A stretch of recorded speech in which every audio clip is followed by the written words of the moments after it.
Ginger. That's what you need. A mouthful of the good stuff and you'll see the back of any seasickness. Thank you for your support, John. Don't suppose you actually brought any ginger? No, I don't get seasick. Terrific. Don't worry, Sherry. We've almost arrived at Cordona. I can see land through the porthole. So much for docking by tea time. The captain seemed more interested in his maids than in his maps. Oh, is Sherlock grumpy? Cheer up. We're back where we grew up. It's exciting. What's changed? What's the same? Ugh. I'm starting to question whether the weeks-long journey was worth it. Travelling all this way, enduring this indignity simply to visit a grave. Even if it is my mother's. Ah, that's just Mycroft's nonsense, still rattling around in your head. Try to forget what he said. I have. I believe it was that this is a performative farce, a feeble excuse to avoid responsibilities, and that there was nothing to be gained from it. You needed to do this. Enough of the self-pity and doubt. So we're a little late. What of it? We'll retire to the hotel and visit her in the morning. It'll be worth it. Thank you, John. And if you want to notify the captain's wife of his indiscretions, I will not stand in your way. Oh, at last. I'm quite ready to get off this cursed boat. Come on. We'll go together.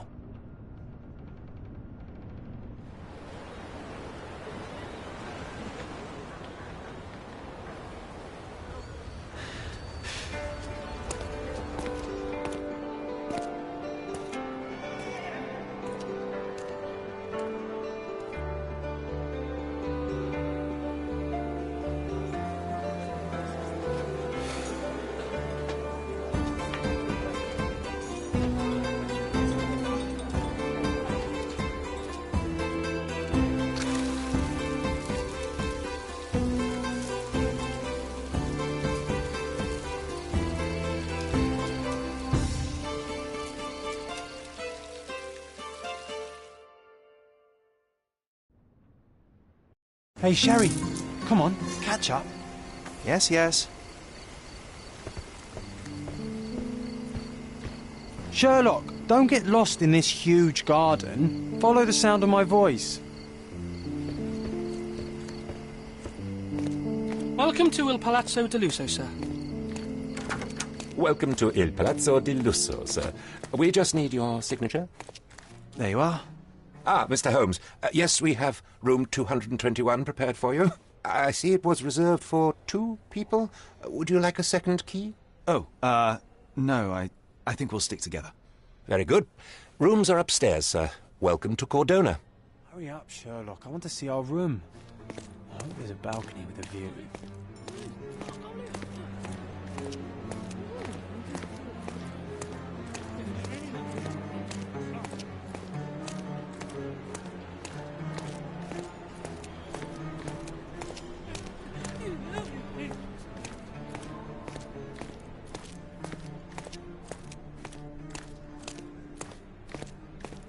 I apologise, sir, but your room is not yet ready. Perhaps, in the meantime, you would like to relax in the foyer? Tonight, the restaurant is offering a complimentary marlin ceviche to all our guests. Let's check what they have on offer.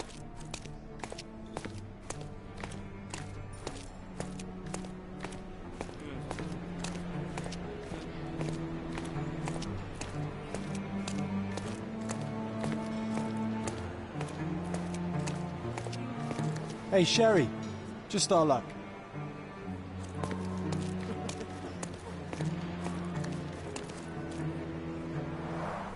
A medium, John. Haven't we been through this already? Come on, it's not like we've got anything better to do.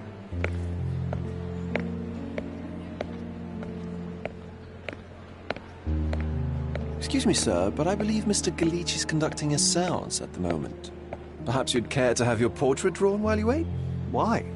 Pardon me? Why should I sit for a portrait?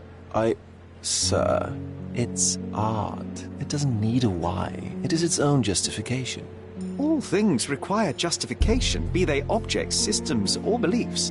How about art as the lens through which we see the truth of the world? That's backward. Truth is not subjective and not complicated. It's just the truth. It either is or it isn't. You do not need a lens to see it, just an open mind. Ha! That seems rather close-minded. truth, like beauty, is in the eye of the beholder. So tell me, what do you see? Mediocrity.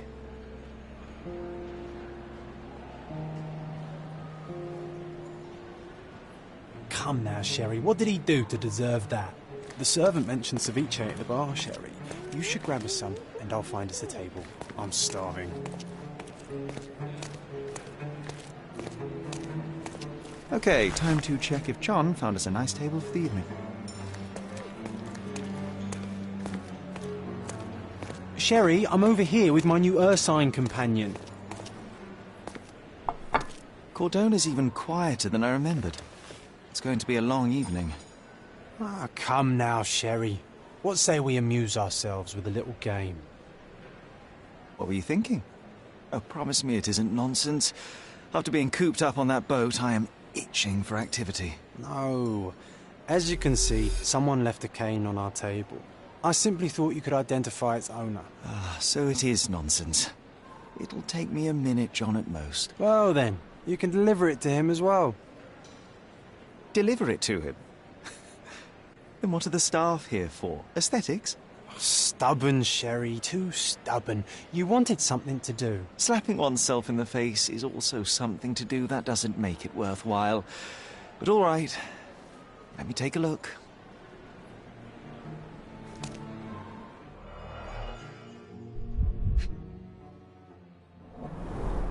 The cane is made of ebony, it's worn uncared for, and bears the scars of numerous hits. A crest depicting a bulb of garlic in a meadow, perhaps the Fielding family or Meadows, or Craven, from the Old English name meaning garlic place. The hand grip is a head of a golden Javanese statue, probably stolen from a temple. The dents suggest it has been used as a bludgeon. This cane is an expensive and ostentatious weapon. Its owner must be vain, volatile, and of noble English blood. Take it with you, Sherry. Let's return it to its owner. All right. I hope you noted down your observations in your casebook. But how are you going to find this nobleman? The cane itself is not enough. I may have to ask other guests if they saw who was here.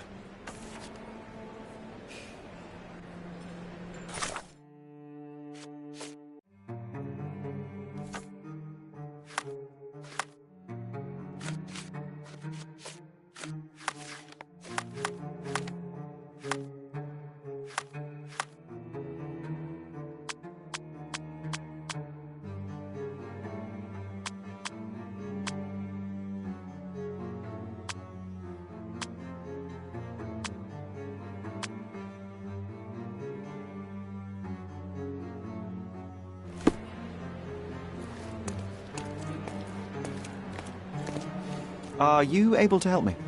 My dear fellow, you're talking to the right man.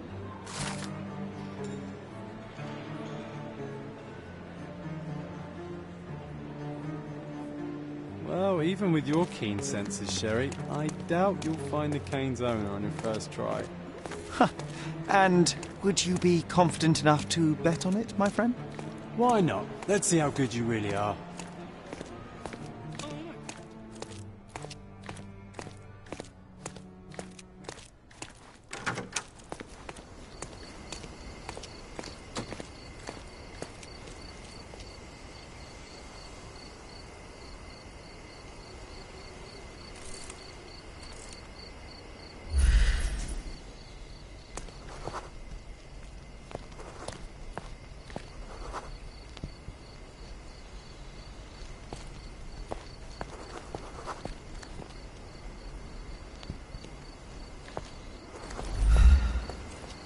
Do you know anything about this?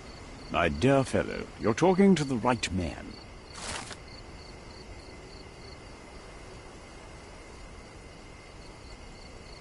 Hey, Sherry, don't we now have the perfect excuse to visit the séance? I'm just going to give the cane to its owner. You will not persuade me to take part in this show.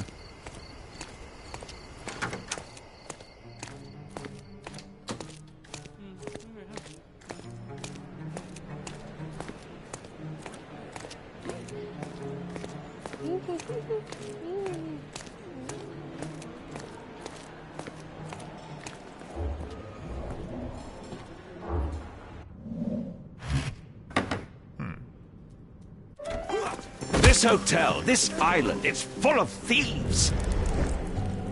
First my cane, now the diamond. Take your hands off me! Do you even know who I am?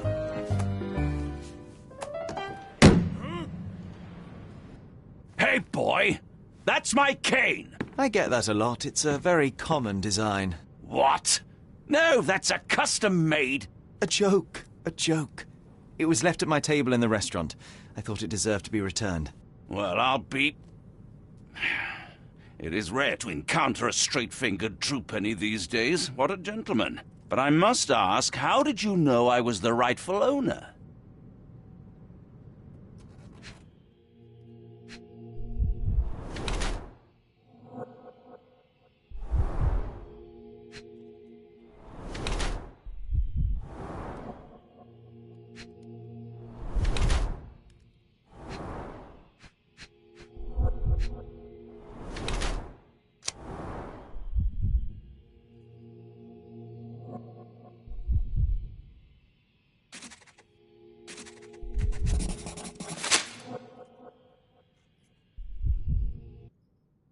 Simple deduction. Your cane told me everything I needed to know. I was after a strong, middle-aged man with a keen interest in adventure, noble blood, and affection for strong drink. And if one were to go further, one may even be able to extrapolate your name from your heraldic symbol, Lord Craven. Marvelous. Simply marvelous. That's me, Lord Andrew Craven. You are the real medium. You hear that, Emma? Well, you found my cane. Perhaps you can locate my diamond, too. Yes, you should do it. It will be child's play for you, Mr. Holmes. And if a child can do it, then I'm sure the local police can suffice. The police? Why bother? I know this harlequin stole it. The only question is, where is it hidden? Fine. Give me my stick and I'll resolve the matter myself. This thief almost confessed after a single punch. I suspect a beating may result in answers of questionable veracity. Fine. I shall spare you and he the trouble if you first answer me this. You insist the medium robbed you during the séance. But what occurred exactly? It was a dirty trick. We were sitting here in the dark, chanting and holding hands, as expected. Then something began to appear from the medium, like a cloud or a bubble. The swindler called it ectoplasm. Ah, yes. Common in the spiritualist trade, and quite the spectacle. Indeed, perhaps too much. My beloved Emma screamed in horror, and I stood to defend her, attacking that cursed ghost. How brave. But my hand hit nothing. The medium jumped away from me, and Emma fainted. I lit the candle, and the diamond was gone. How does a priceless diamond become the subject of a séance? It is an unusual accoutrement. Emma wished to speak with its former owners. My grandfather told us it belonged to a Rajah, an Indian king. So you were summoning long-dead Indian royalty, and, pray tell, you were expecting him to converse in English? To be frank, Mr. Holmes, I don't believe in ghosts. But Emma was fascinated by the idea of meeting a real king, even a dead one. Well, a crown is a crown. Can you describe the stone itself? A yellow diamond, not less than 100 carats, and perfectly egg-shaped. There is not another like it. Stay here, and don't touch anything. I'm going to investigate further. Don't fret, I'll be keeping a close eye on this thief.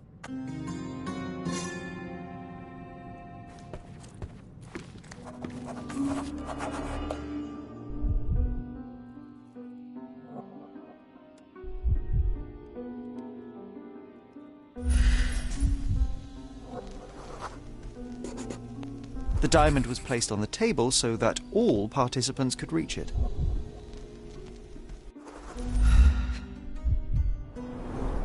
There are light traces of rouge on the edge of this wine glass. Half a glass of Balblair Scotch and the remains of a Paul Aranaga cigar. What else does a gentleman need? This must be the ectoplasm. Too bad there's not enough for a proper chemical analysis. Ectoplasm. The ghost was here, Sherry.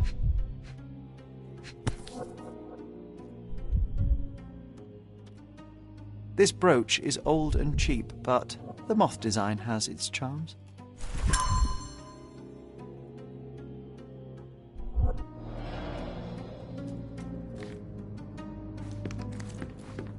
Pale skin, quickened pulse, unsteady breathing. She's barely conscious. The feebleness of women. Really, Sherry? Poor thing. Was this covered on purpose? Of course. It is very dangerous to leave a mirror exposed during a séance. The spirits may become enraged. Or someone may notice the trick they should not see.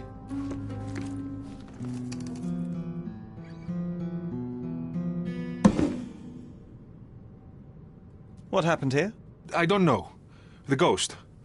I summoned it as usual, but then it all went wrong. The lady screamed and pointed at Lord Craven. And there was a shadow. Such a mystical force. It terrified the lady. And it must have taken the diamond. Who else could have? Do you feel the presence of any supernatural entities at the moment? Are you joking, sir? My nose is broken, this maniac wants to kill me, and you're asking about the spirits? I suppose this can wait. I will investigate, and the culprit will be identified. But the stubborn brute Lord Craven blames me right now.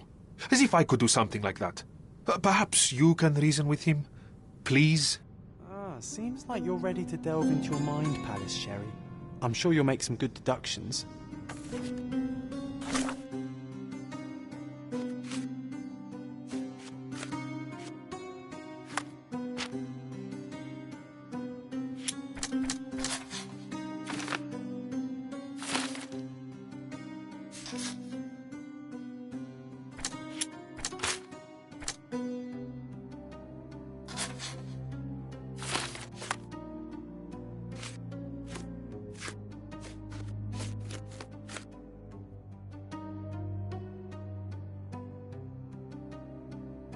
It seems there may have been an unexpected visitor outside the window. I hope it was the ghost of the Raja.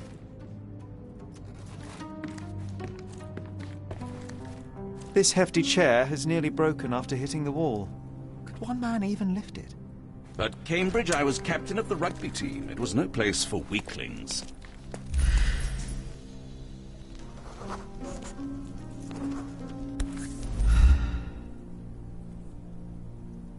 This looks recent.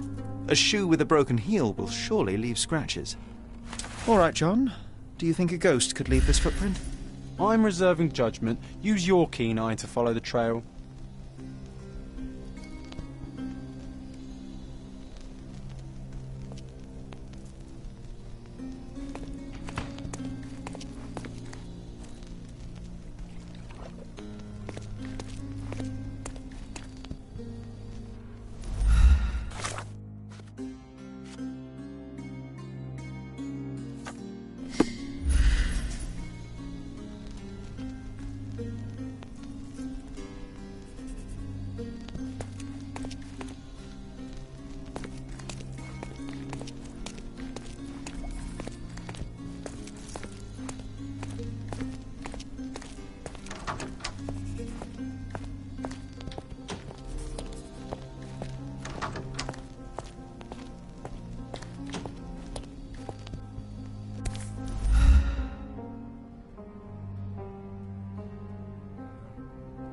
Rose D'Amour. All the maids in the hotel wear this exact shoe. Size 4 with a broken heel. So, definitely not the ghost of a Raja? Unless... No, what a shame. Our witness was a nosy maid. Searching the entire hotel could be difficult. Perhaps the other maids can help us find her.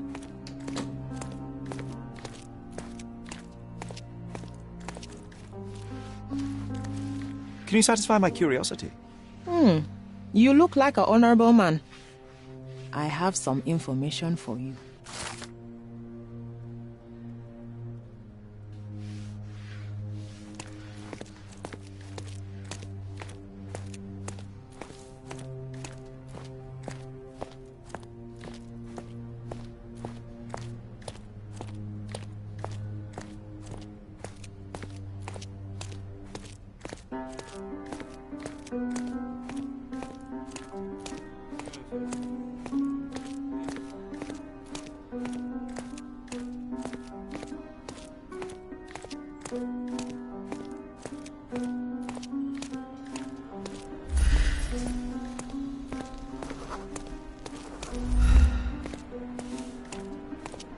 Finally, there you are. One would think a maid would be easy to find in this place. I'm sorry, sir. Do you need more towels? No, no. You are the maid who saw the ghost in the séance room, yes? How did you know? Simple. You changed shoes after breaking a heel while fleeing the scene. I'm sorry, sir, but if I may ask, who are you? I'm a novelist documenting the supernatural and those who witness it. Now, should you take a starring role in the tale, I will need your name. Oh, my. A book? And you want to include me? I'm Lucia. Lucia Saletta. Something went wrong during the séance, Lucia, but no one will tell me what happened. You would be a valuable interview if you were there. I was. And I saw everything with my own eyes. Describe what happened during the séance. A lady and two gentlemen were sitting at a table, touching their hands to something. The medium started to whisper and chant, and a ghost appeared. A ghost? You're confident? It was unearthly, sir. It grew from the medium's chest. A glowing cloud or a bubble. I pressed closer against the window to see better. And the lady saw you? How did you... Yes! She screamed and pointed, so I hurried to escape, and I broke my heel. But I did see the ghost. A sickly, evil thing. And that's all you can tell me? Did you see any of what happened next? The medium, Mr. Galici, he was doing something with the ghost. He grabbed at it like he was trying to catch it. And then I ran. I suppose I should be grateful you endured these horrors for such a long time. All right, I have your account memorized. Good day. You lied to the poor girl, Sherry. What a tease. She'll dream about being a character of that book. Surely a pleasant dream is better than no dream at all, John. Oh, let's get back to the crime scene. I always love seeing you explain simple things to simpletons.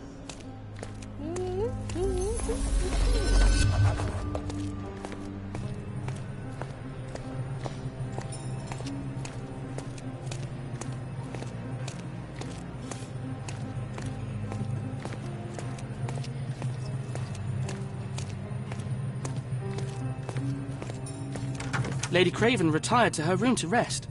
Lord Craven remained here until the staff reported that the medium was locked in his room.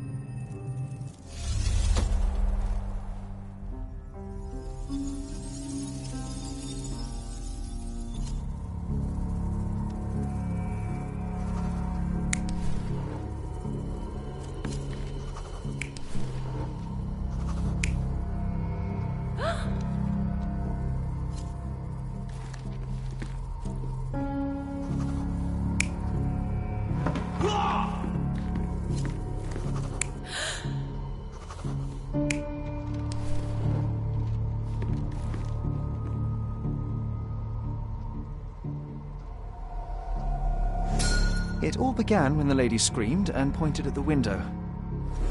Lord Craven jumped up, ready to face anything, ghost or human. The medium shrank back in dismay. He was not expecting such a reaction and had to quickly hide the ghost. The lady was the only one left touching the diamond, at least until she fainted. Amazing. It's like you saw it with your own eyes, sir. Oh, I forgot that you were here.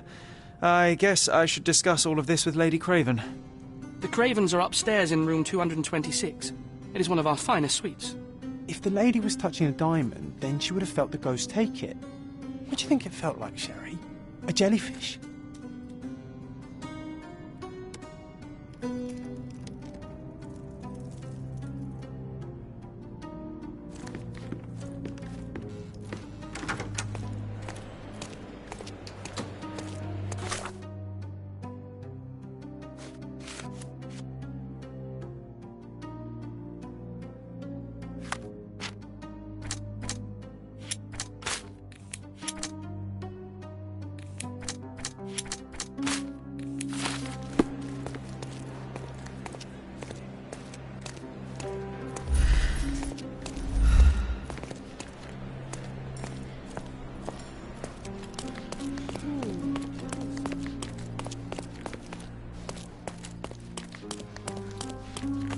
Lady Craven is not who she seems. Remember her, babe?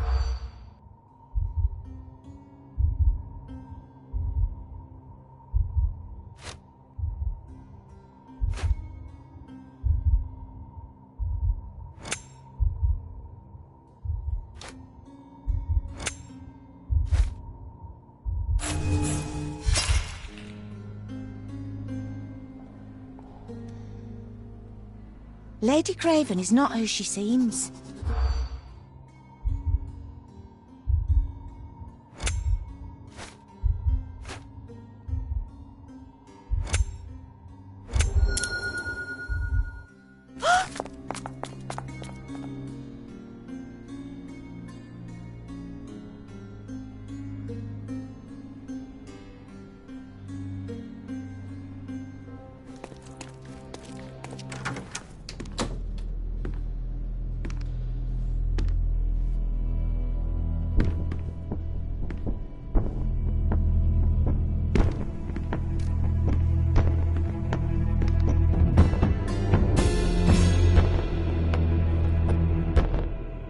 You're here, at last. I didn't do that. I swear, I found her this way. Well, I did have some questions for her, but it seems I've arrived too late.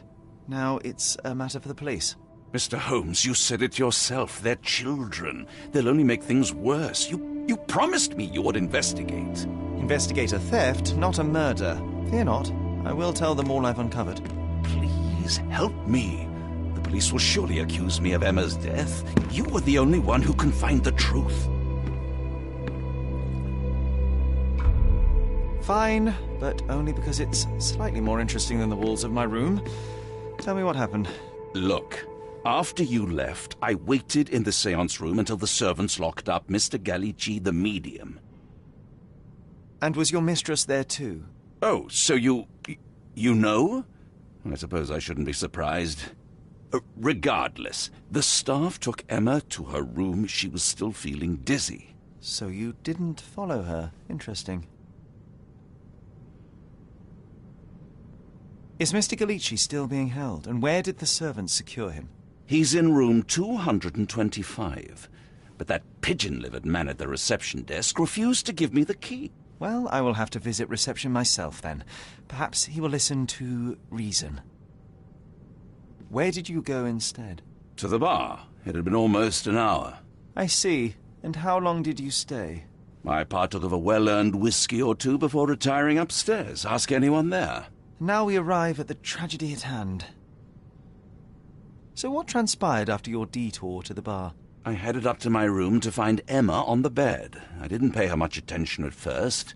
I was still preoccupied with that damned medium. But when I realized she was silent, I drew closer and discovered she was dead. What's more, the diamond lay right there beside her.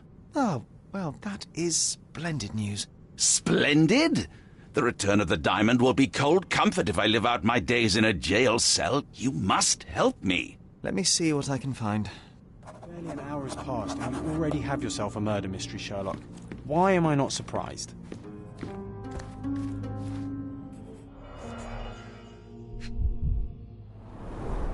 Strangled with bare hands, judging by the bruises.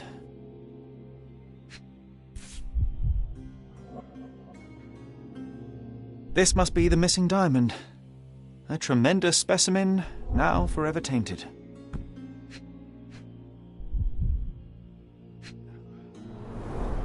Everything was tipped out of the bed as if it was searched.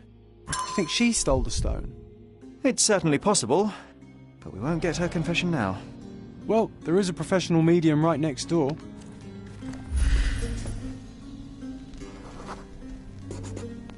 A remarkably simple lock.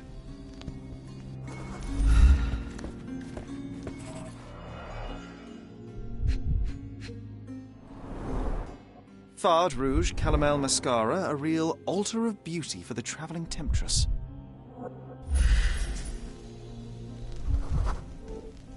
Aha.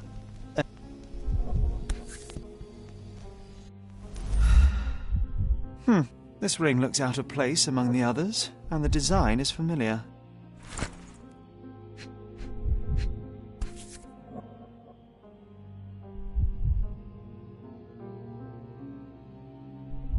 Virtus audacta sapit. Courage tastes bold. A unique family motto.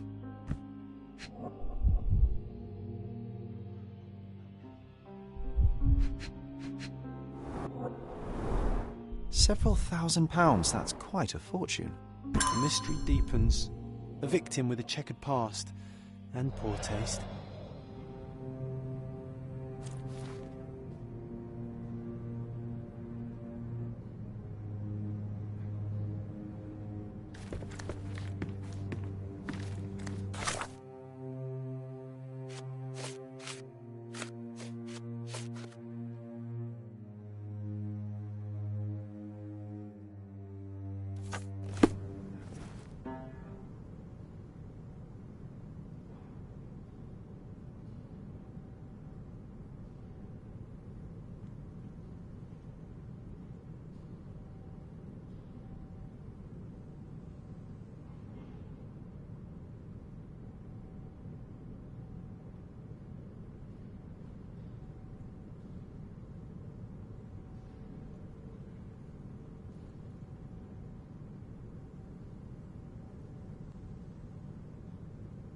I found these jewels secreted away. Are you familiar with them? Ah, it cannot be so.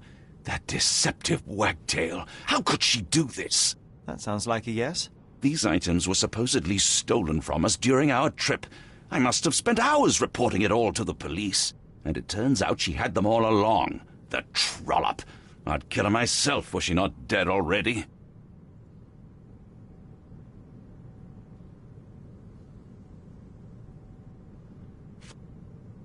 Do you recognize this ring? Should I? It's a third-rate piece if ever I've seen one. I'd never buy something like this. Did you ever see Miss Emma wearing it? No. And why should she? I gave her enough jewelry that she could wear a superior ring every day of the week.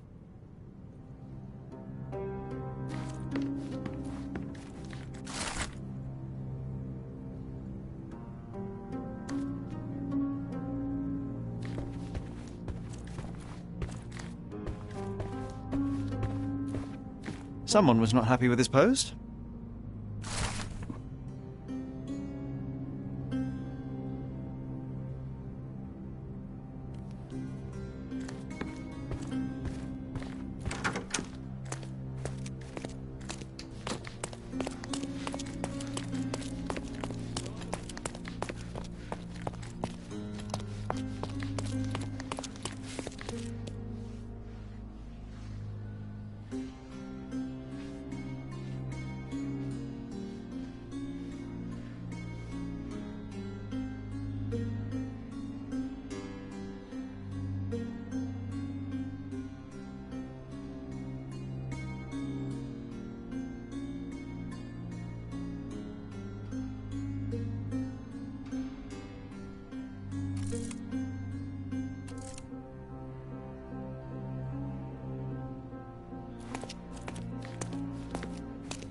Give me the key to Luca Galici's room. I need to talk to him about the events of the séance. I suppose you are an impartial outsider. All right, but please do not give it to Lord Craven. We do not want to see our reputation damaged further. Awkward. They still don't know what a nasty surprise awaits upstairs. Hush. No need to cause another ruckus. The last thing we want is the police to come meddling.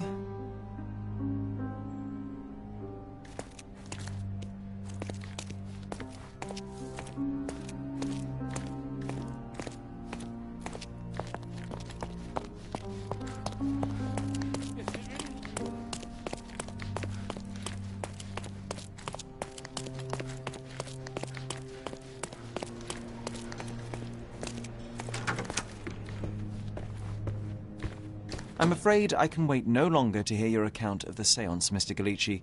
So please, tell me what you saw. Lady Craven wanted to meet the spirit of the Raja. My conjuration was successful. Perhaps even too successful. I am sure the spirit was the only one who could have taken the diamond. Lord Craven needs to leave me alone. Do you think the police will believe you? Of course. I didn't take anything. And spiritual phenomena are beyond their control. Or should I summon the ghost again so they may attempt to handcuff it? I think I would prefer to begin my investigation in the physical realm.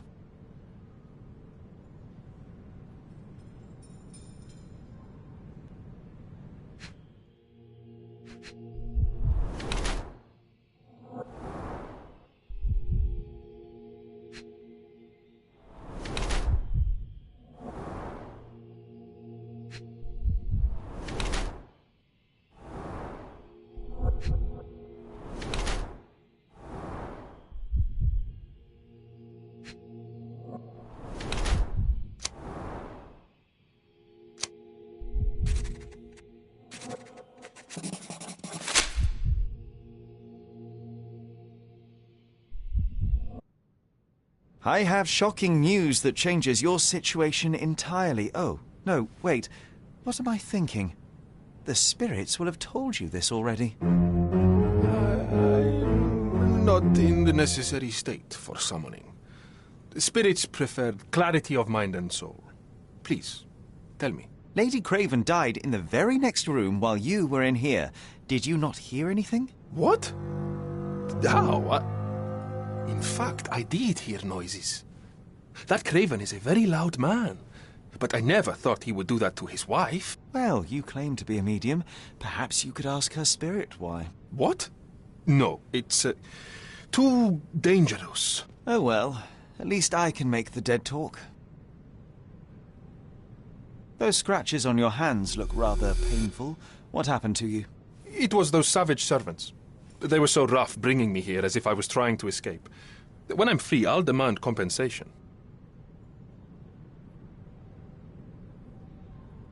Sorry, that's beyond my expertise. That's a remarkable pin of yours, Mr. Galici. Does it have any meaning? The butterfly? It's a reminder of a time in which I was truly happy. What a coincidence. Lady Craven had a ring with the same design. A coincidence indeed. I suspect it is a common theme in jewellery. Do you always travel with your books, Mr. Galici? I do. In my line of work, one needs resources available to help deal with the unpredictable and unworldly.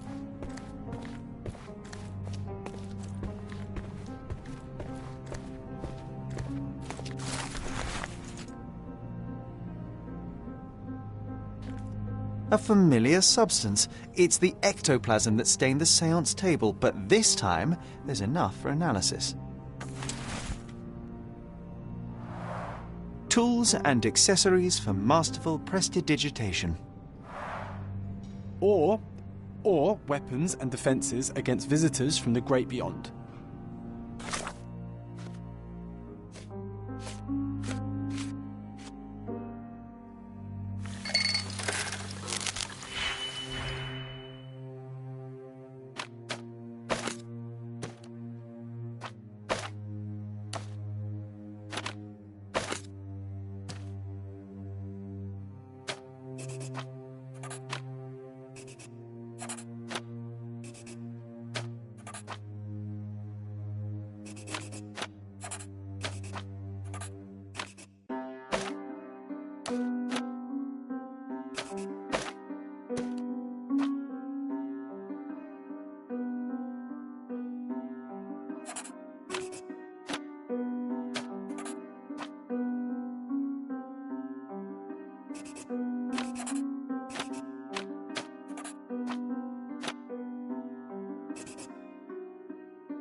My faith in this medium has burst, just like a rubber balloon. Do you realize just how dangerous it is to hold phosphorus in the mouth? I beg your pardon? I'll bet it makes your rubber balloons glow impressively in the dark, but you'll regret it when the hypertension and vomiting sets in. You mock my talents, sir. You shouldn't be so flippant about things beyond your earthly understanding. How ignorant one must be to compare a spirit's ectoplasm with balloons. It was merely a word of caution. We both know how match factory workers look after several years on the job.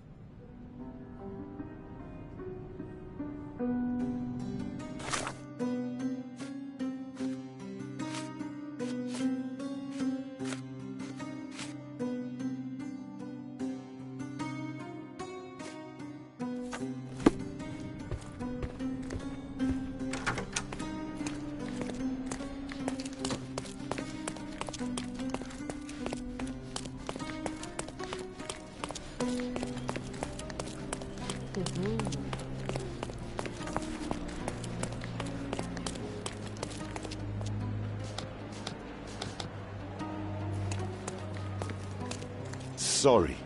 Maybe a guest noticed him. May I ask for your assistance? That's a question I can answer.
Luca Gallici, I know you murdered Lady Craven, and I can prove it.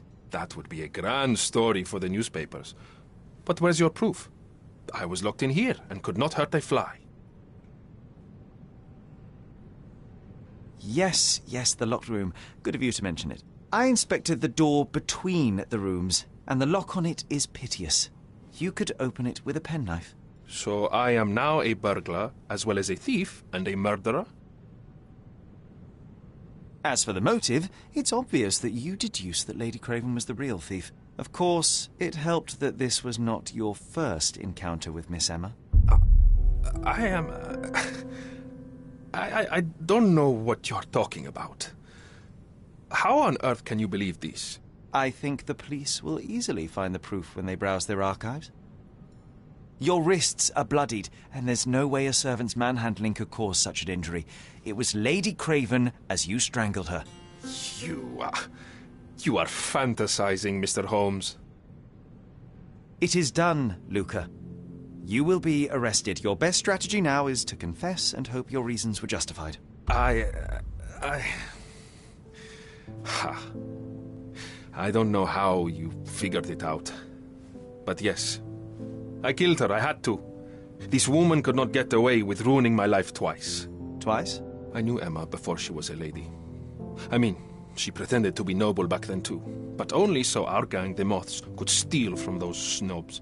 She betrayed us, stole all our money and disappeared, leaving us to rot in jail. I was young. I spent 3 years in that hell. And tonight, she tried to set you up again. Did she recognize you? She didn't. I came to her afterwards, pleading that she drop this farce, but she laughed in my face. I just remembered my time in the clink, all I suffered while she indulged. And I grabbed her throat.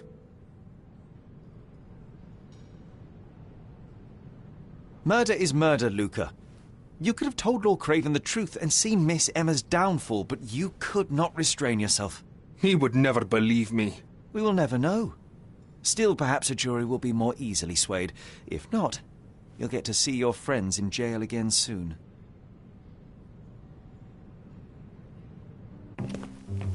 We'll meet again, Holmes. I will get you, in this life or the next. Get your hands off me. He murdered the woman who put him in jail. Should we be worried? Fear not, John. Unlike Miss Emma, I will see him coming.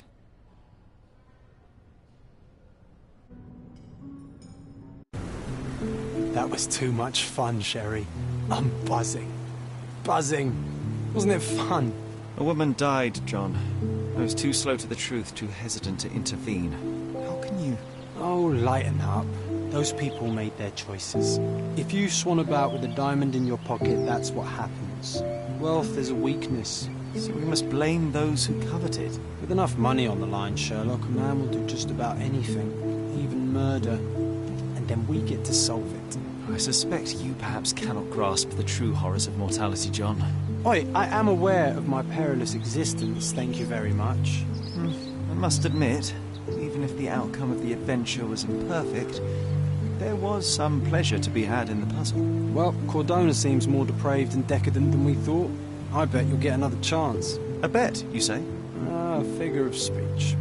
Just a figure of speech. Damn. Well, take one last look at the view, then we must be off.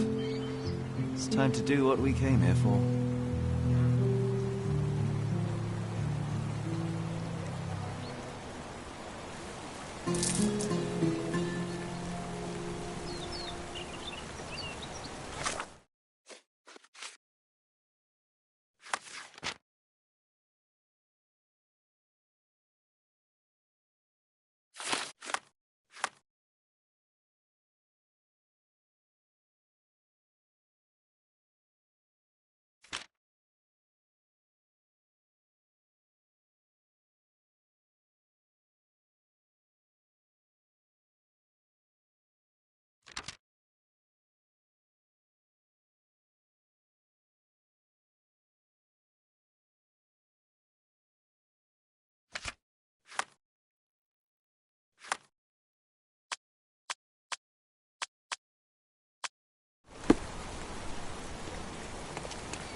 A free ride for every hotel visitor.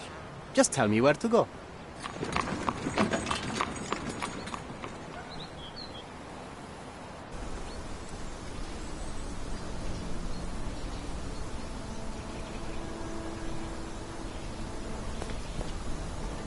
Is everything all right?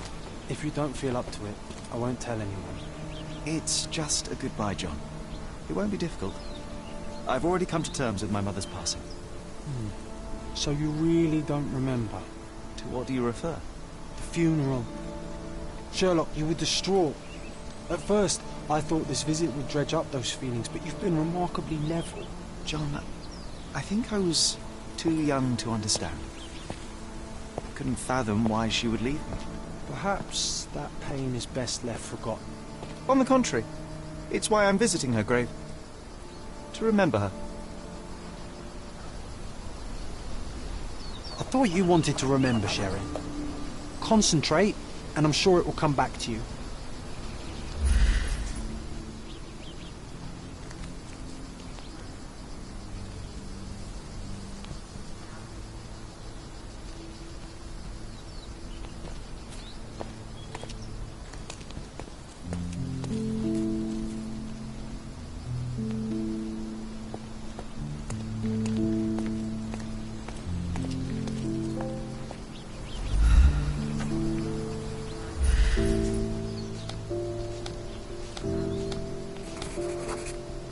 Mycroft was adamant that we leave for London immediately after the funeral. He never told me why, but I saw how unsettled he was by the long requiem.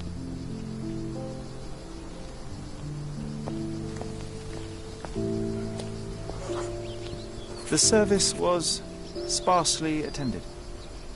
Though my parents were buried separately, the pastor said they're united in heaven. I didn't believe him even then.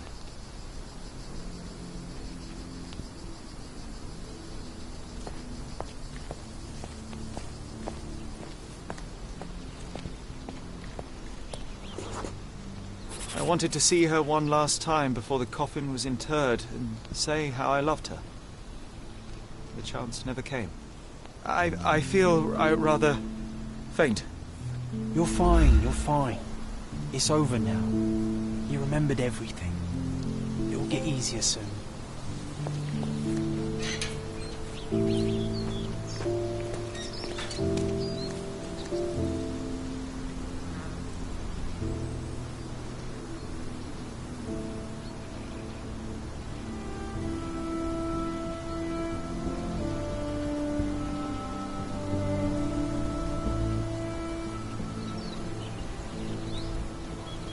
A pocket watch? It seems familiar, John. Why is it here?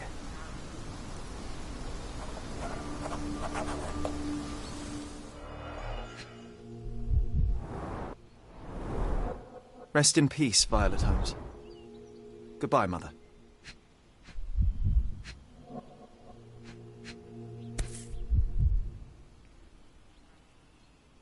This watch was a gift. My mother's initials are engraved on it. The piece is in good condition. It must have been placed here only recently.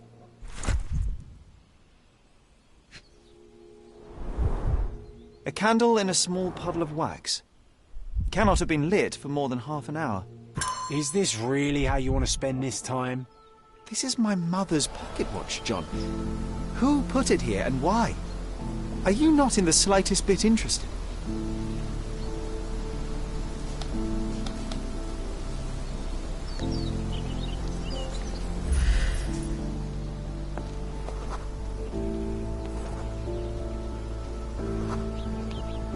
A man in fashionable shoes stood near the tomb. The size of the prints suggest he is approximately 5.5 feet tall. You were about to tell me the make and model of tyre, but let me assure you, I do not care. Well, it was going to be very impressive. Come on then, the trail continues ahead.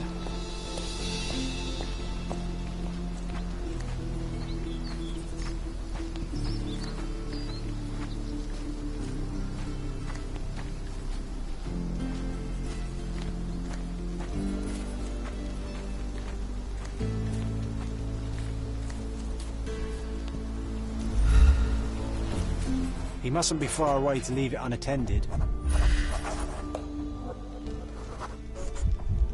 A portable easel was kept there.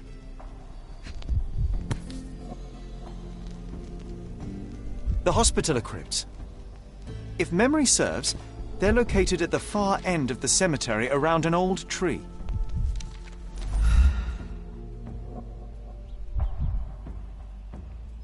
I hope that inspiration strikes upon visiting these beautiful vaults. At the very least, you'll enjoy the view. Yours, Mercurio.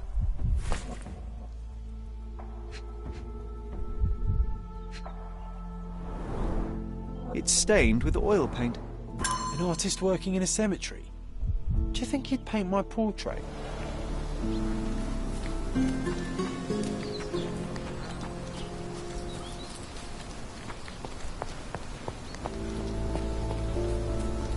Oh, it's that ridiculous artist from the hotel. Be nice, Sherry. Make friends. Mr. Holmes, did you come for another portrait? No, I jest. You gave quite the performance last night. The hotel was abuzz with your name. I must say I was rather absorbed in it all. The fallibility of men. Such scandal. It was a welcome distraction. Oh, my manners. I am Werner Vogel, art enthusiast and gallery proprietor. Mr. Vogel, I was perhaps too curt when last we spoke. Speak no more of it. Travel takes it out of any man, never mind when this is your destination. Once I learned who you were, the pieces fell into place. Your mother was well liked on Codona in her time here. I was sorry to hear of her passing. How did you come to possess my mother's pocket watch? Oh my! It is quite something to witness those powers of deduction firsthand. Yes, I left you her timepiece. After her death, there was an estate sale. All of Cordona's elite picking of her remains. I couldn't let such a lovely thing go to those vultures.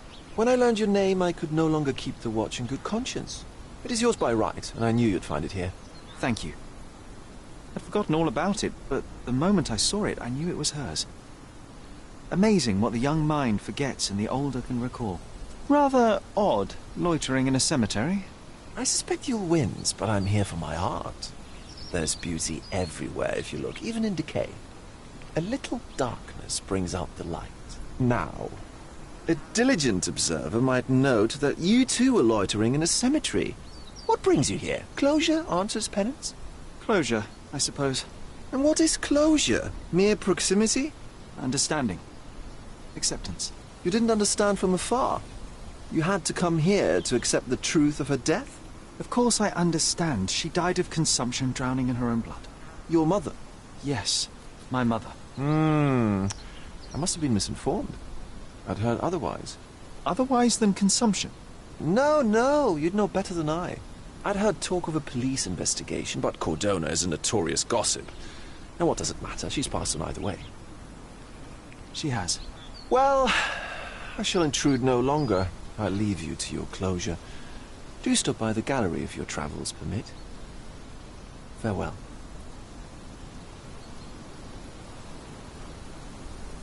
Are you all right, Sherry? Take as long as you need. Whatever I need, it isn't here. We should explore Cordona. Perhaps there are archives that may shed further light.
Extra! Extra! Look at what you've done! Criminal Luca Gallici, posing as a medium, confesses to the strangulation of the cheapest news on the island.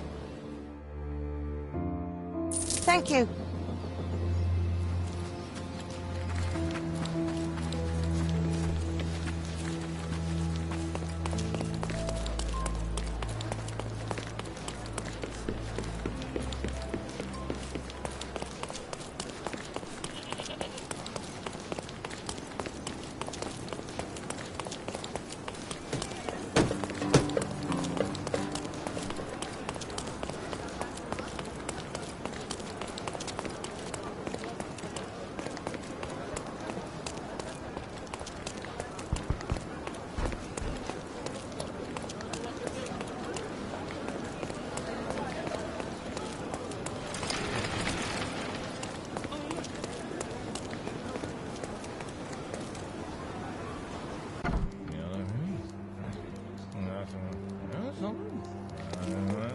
Stark do this, Stark do that. I'm not a clerk, damn it. How am I supposed to get those records now?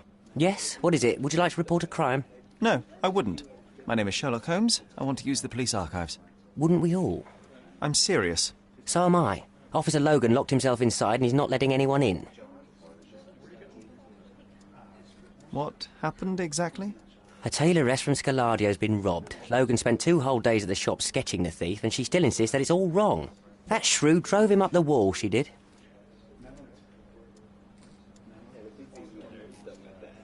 But why the archives? Won't that stall everyone's work? You bet it will. He's looking up all the thieves in Cordona over the past decade. Say one thing for Logan. He's persistent. Would you mind if I talk to this tailoress? I could get you the sketch in no time. Get off your high horse, mister. You think you're better than our sketch artist? Actually, I'm quite certain I am. Let me prove it. Well, I see no harm in it, as long as it gets Logan out of there. In fact, I need to look up some records too. Here's the address. Good luck.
Nice to see you.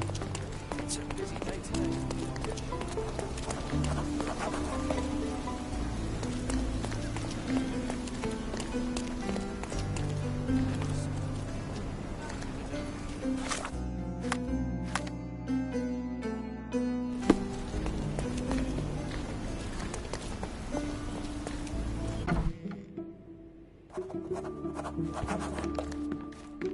I'm pleased to meet you, ma'am. My name is Sherlock Holmes. I'm here to sketch the thief for the police investigation. Oh, another one. I hope you'll be more patient than the previous sketches, signore.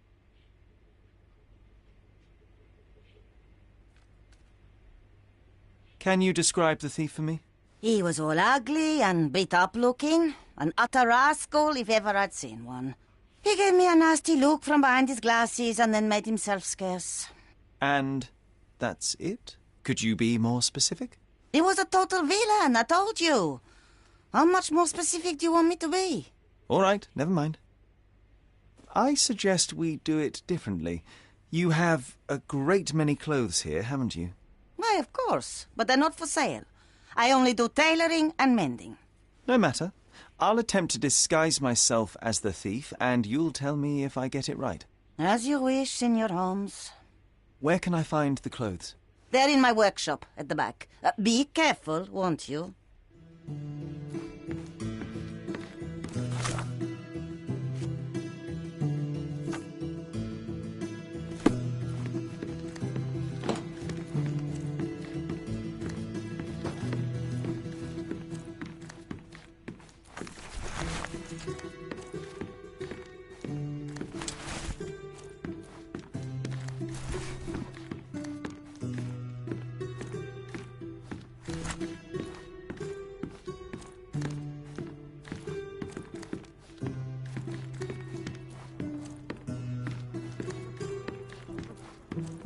Look at this old chap putting on airs like some Italian doge. Why don't you disguise yourself as him instead? We have a job to do, John. Oh, come on, at least do him first.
What can I do for you, Sherlock?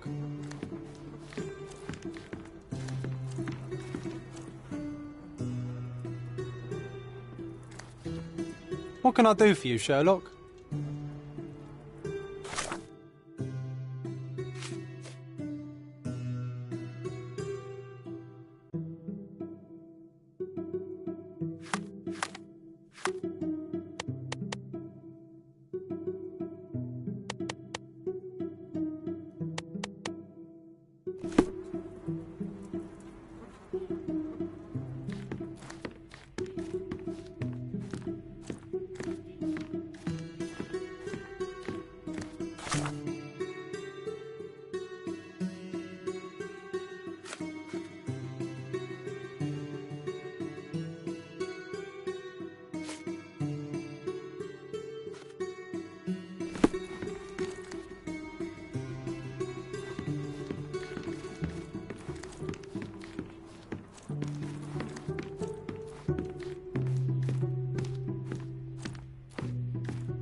Your face is too innocent now.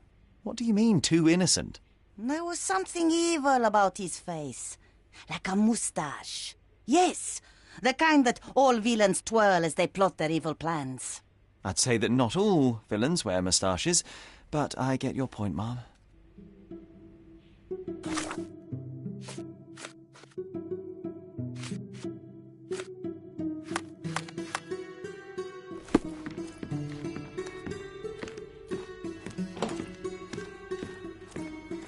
What can I do for you, Sherlock?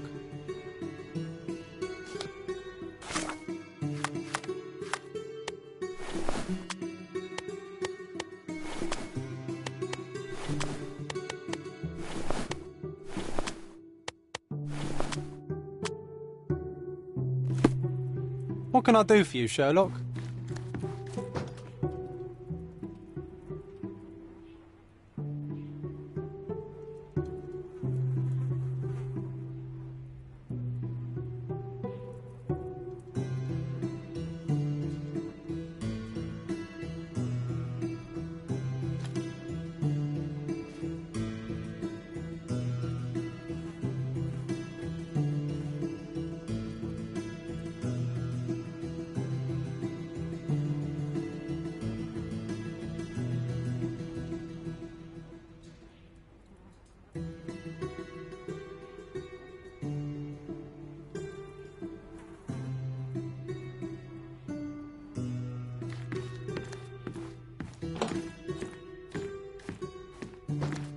Uncle Giovanni?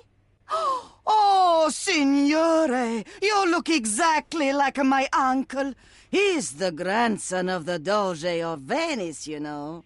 I knew you reminded me of someone. You are as alike as two peas. Perhaps you have some royal blood in you, too. That is flattering, I suppose, but I sincerely doubt it, Mum. I told you he's a doge. Now that's a deduction.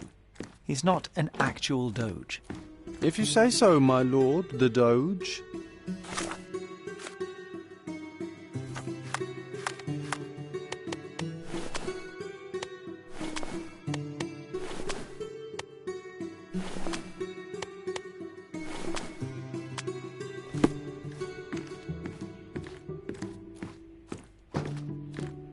No, those clothes are wrong. He was dressed in a very fancy beige suit. Must have stolen it from someone. No doubt about it. All right, I've got it.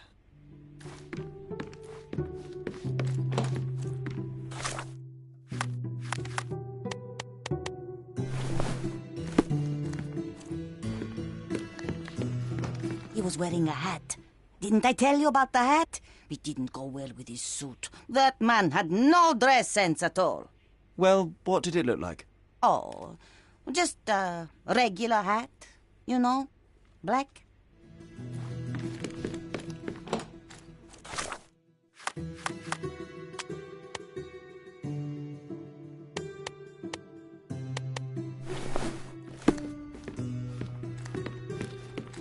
Ah, it's you. I mean, it's him. It's him. Excellent. Now I can make a sketch and take it to the police. Yes, please do.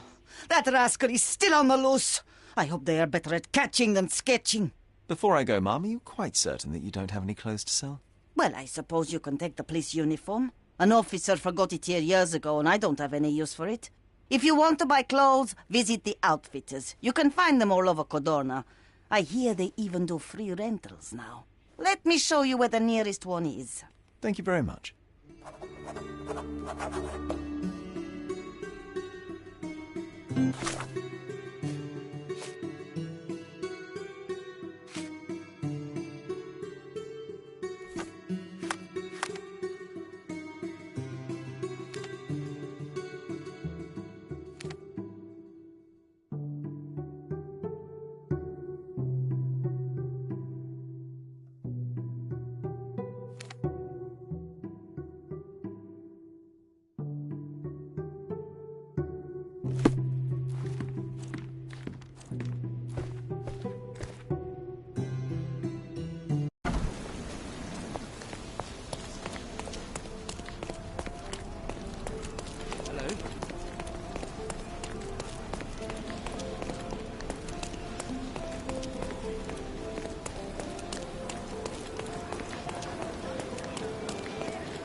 Hello again, officer.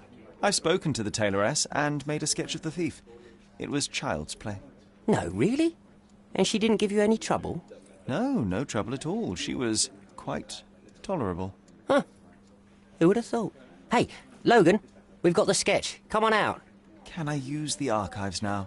Well, they're generally not accessible to the public. But you really helped us out, so I'll just turn a blind eye. I appreciate it, officer. What did you say your name was? Holmes? Come and see me after you're done.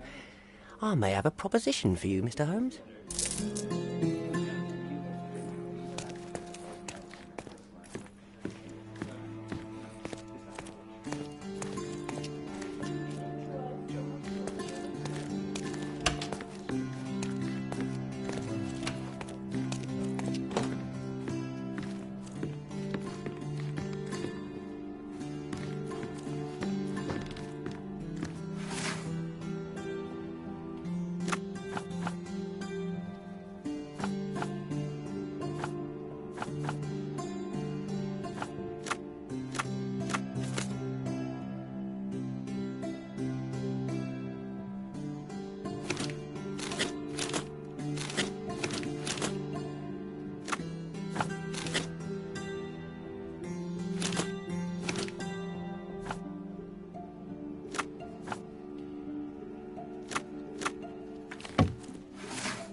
John, I just recalled that we were living here on Cordona in a manor.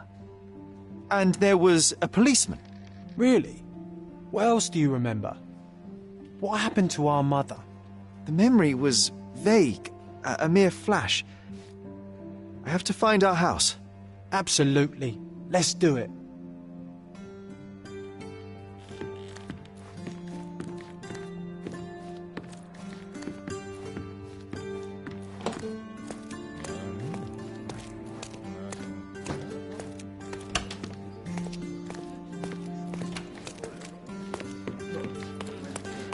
I'm done with the archives for now. Can I help you with anything else? As a matter of fact, you can. The thing is, our chief inspector has vanished, as if we weren't undermanned enough as it is. Wait, what do you mean, vanished? Gone missing on a case. Shady business, but that's besides the point. See that board?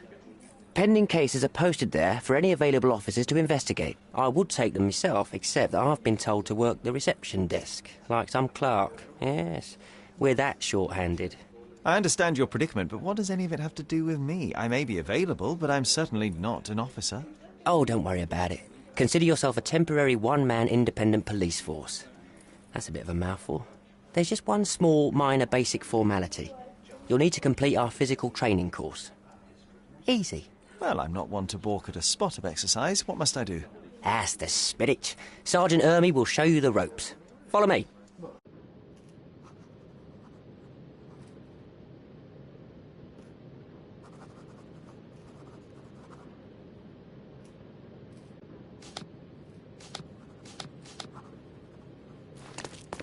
So, you're a newcomer.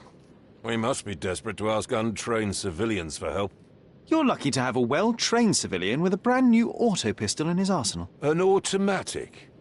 A bit of a braggart, aren't you? Are you trying to test me already? That is why you're here, boy. I need to verify your skills before I can allow you to catch criminals. The first targets are in the next room. You know what to do with them. I'll join you in a while to see the results. Concentrate, Sherry. You need to hit every target to show the sergeant how we do it.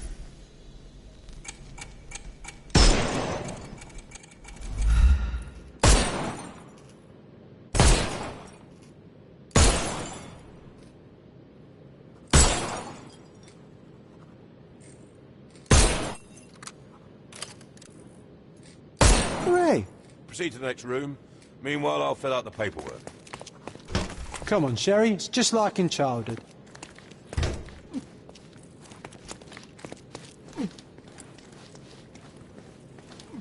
Steady, Sherry. Steady.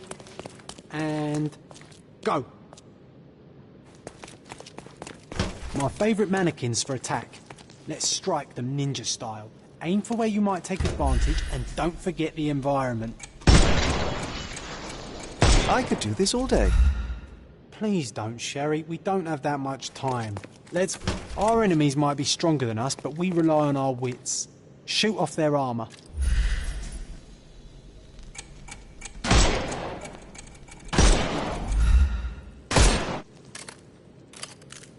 Hooray! All right, let's move on, Sherry. If you stand here and use your snuff box on them, you can definitely overcome them, Sherry. It's all calculated.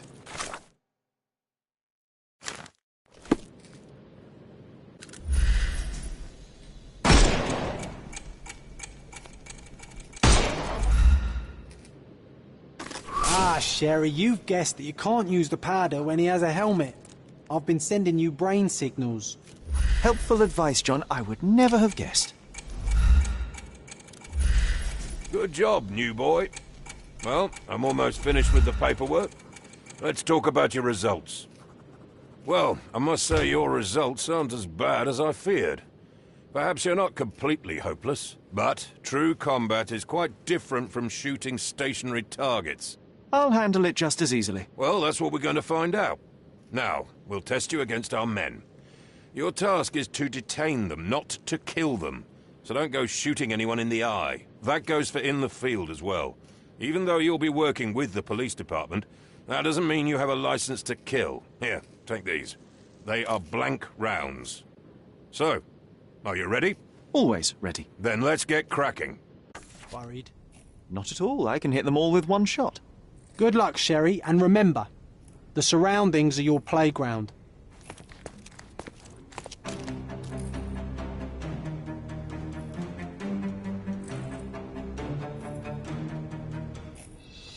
I'm coming.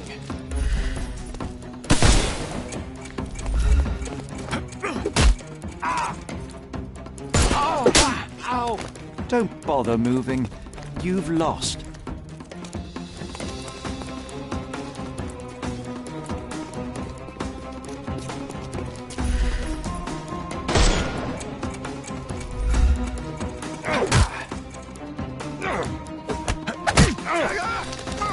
Don't cry, you'll live.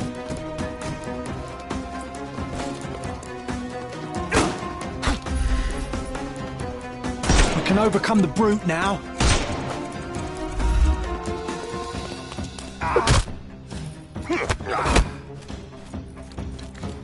I'm coming for you.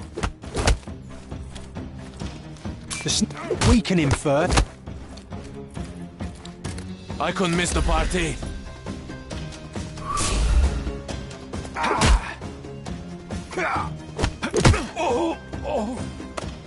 Don't bother moving. You've lost. That's enough. You've proved yourself. Congratulations on the arrests. I can't believe you did so well with the close combat. I did tell you that I'm well trained. Well, do the same on the street, and you'll be well rewarded for every arrest you make. Here is your certificate. You are now an authorized crime scene consultant. Well, it's now your duty to make this city a safer place. Cordona won't ever forget it, but at the same time, it will never remember. I'll tell Stark all the necessary details about your successful certification. Congratulations. Now you're a certified crime scene consultant. Congratulations. Thank you, my friend. Now, shall we head for Stonewood Manor? Don't know. You have the whole island to investigate. It's all up to you. Any progress with the case, Mr. Holmes?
Can I ask you a question? A solid question, sir, but I don't have the answer.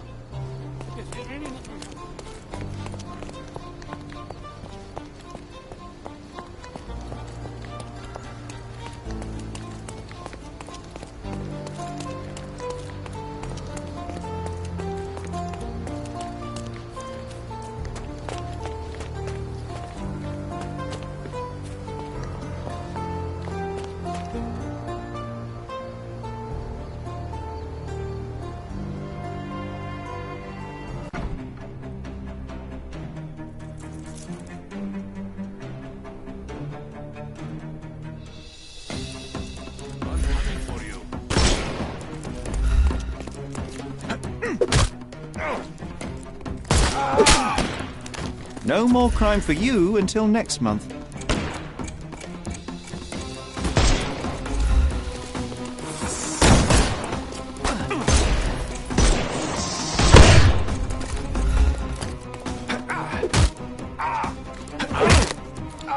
Take a rest, my friend.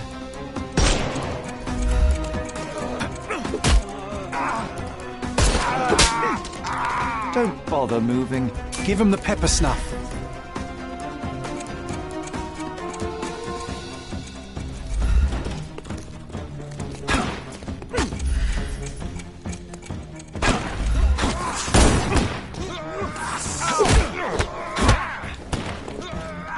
I'm coming. I couldn't miss the party. I'm coming. Time to knock this guy out. Weaken him first. I'm coming for you.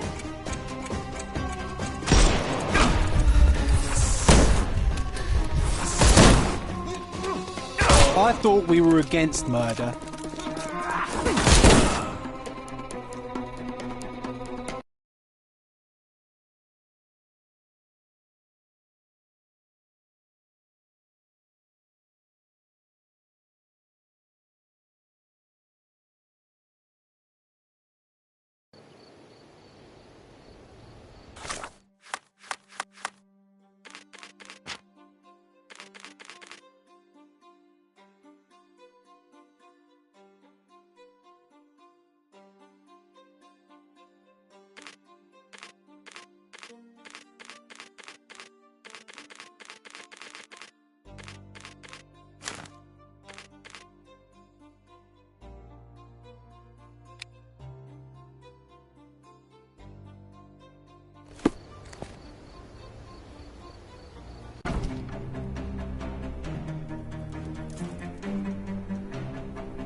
I'm coming.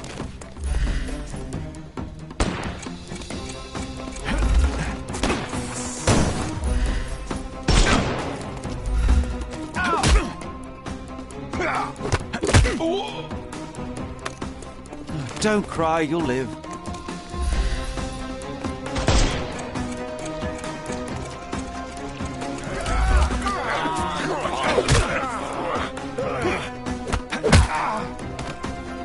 No more.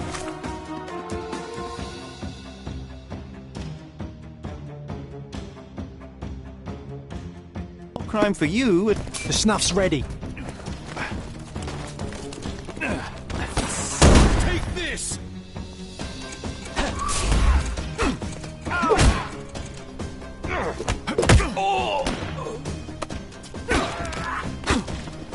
Coming for you.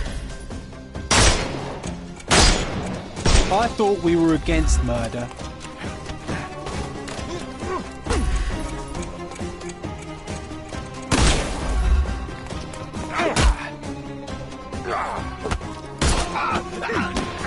Take a rest, my friend. Dodge this!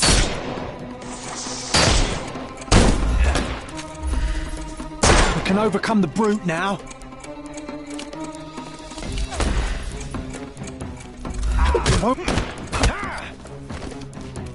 I couldn't miss the party.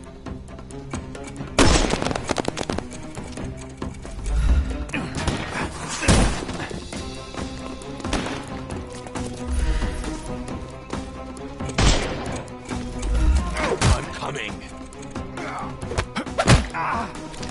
Don't bother moving. Give him the pepper snuff.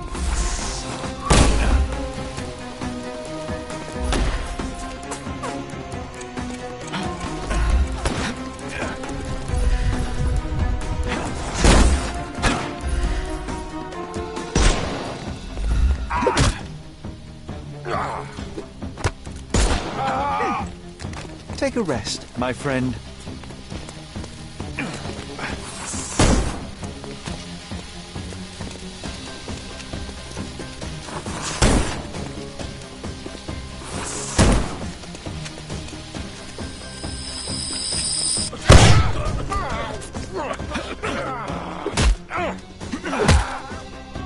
Don't bother moving.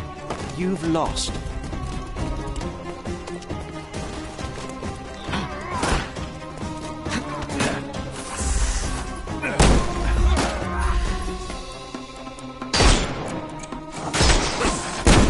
The snuff's ready.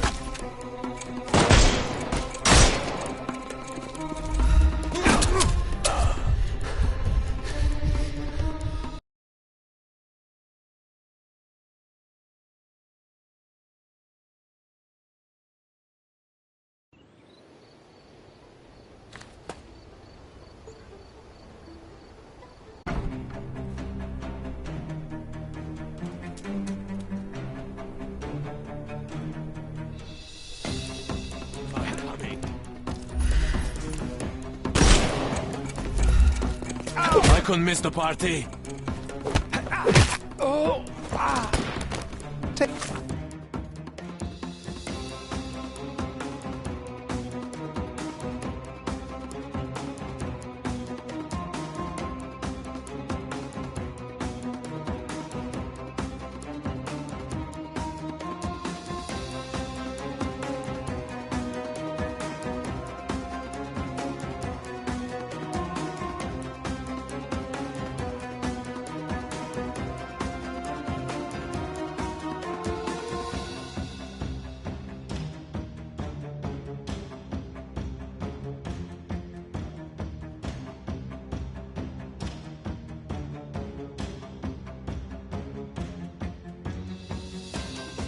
The rest, my friend.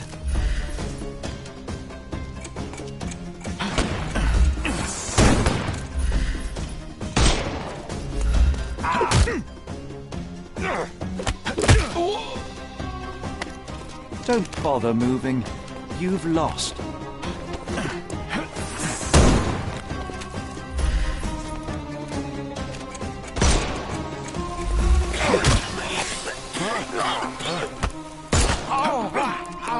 Take a rest. The snuff's ready.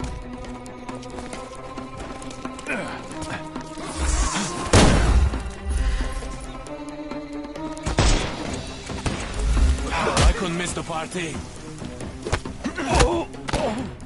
Too simple. Give him the pepper snuff.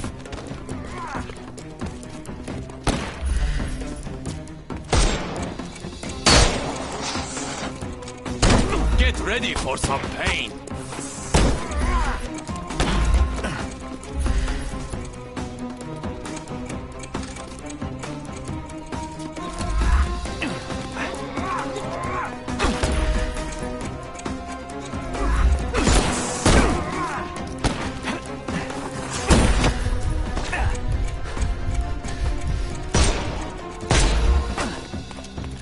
I couldn't miss the party.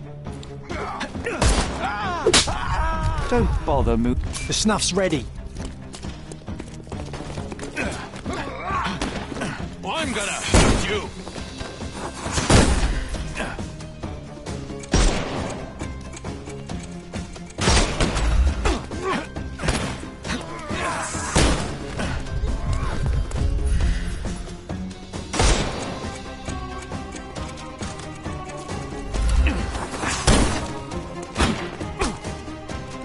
It won't work this way.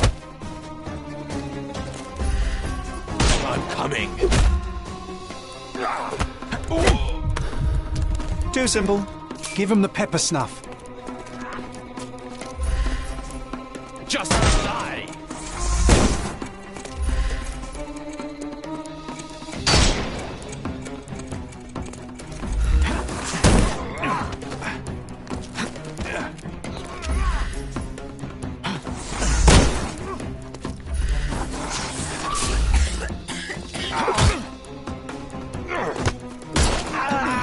I'm coming. Time to knock this guy out.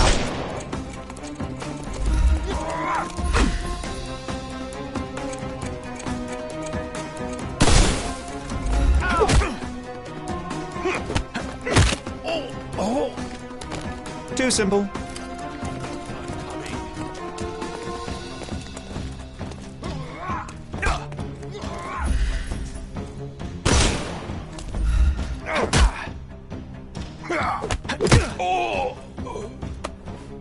Don't cry, you'll live.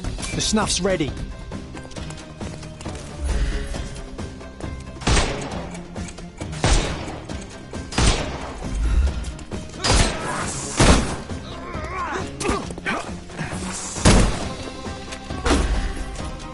I thought we were against them. I will end you. Weaken him. I couldn't miss the party.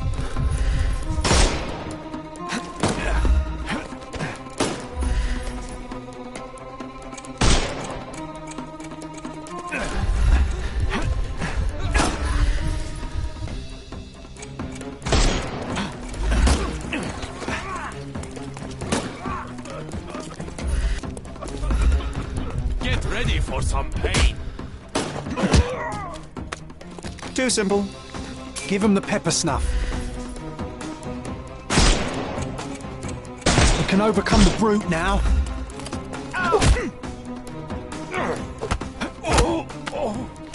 No more cry. The snuff's ready.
Don't cry, you'll live.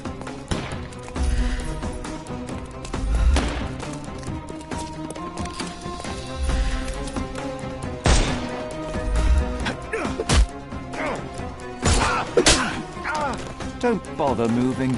Give him the pepper snuff.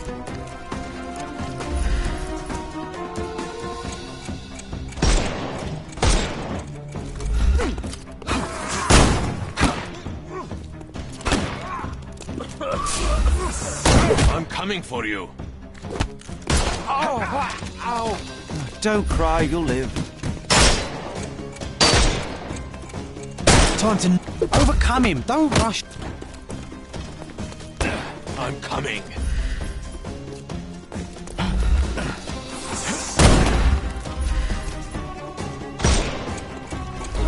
I couldn't miss the party. Take a rest, my friend. Take this! Don't cry, you'll live. The snuff's ready. No more. Give him the pepper snuff. I will. I'm coming. I'm coming for you. The snuff's ready.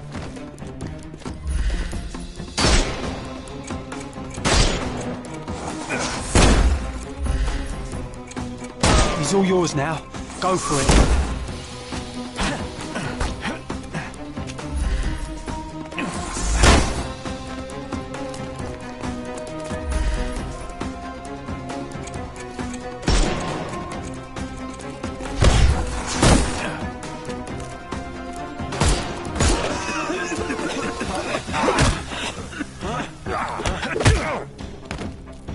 No more crime for you until next month.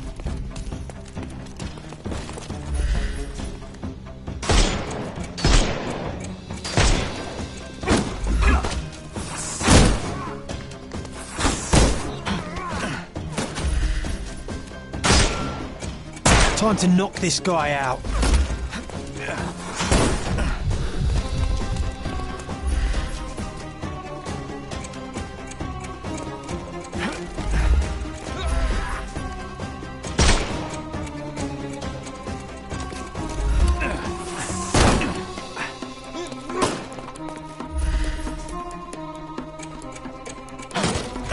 I will end you. It won't work this way. I'm coming.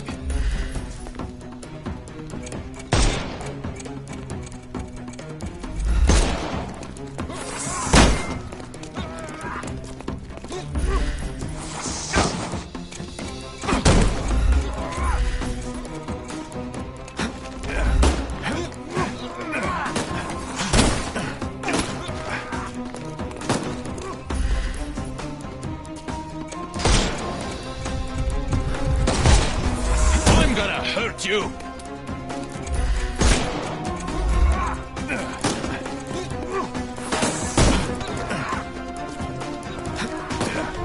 Give him the pepper snuff.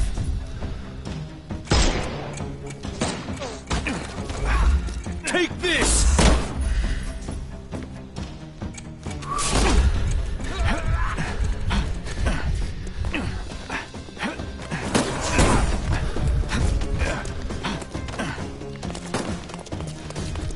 Lead.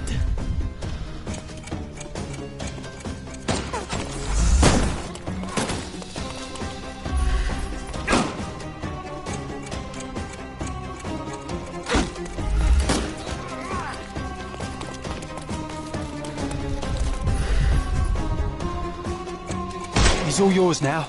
Go for it.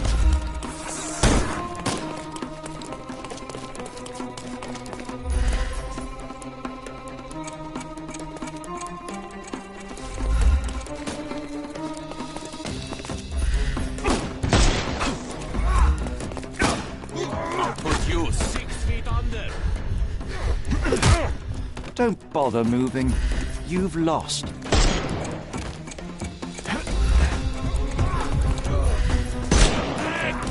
I'm coming. Don't. The snuff's ready.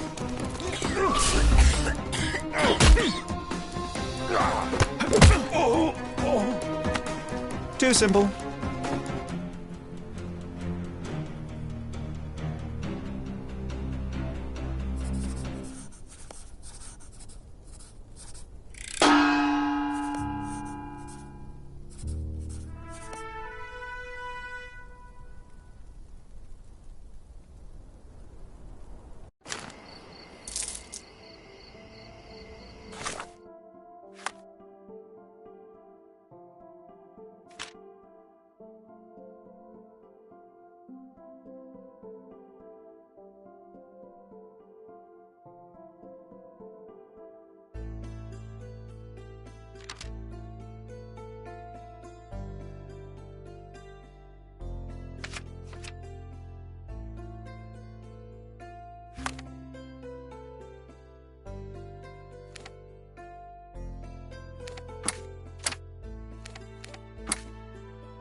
May I ask for your assistance?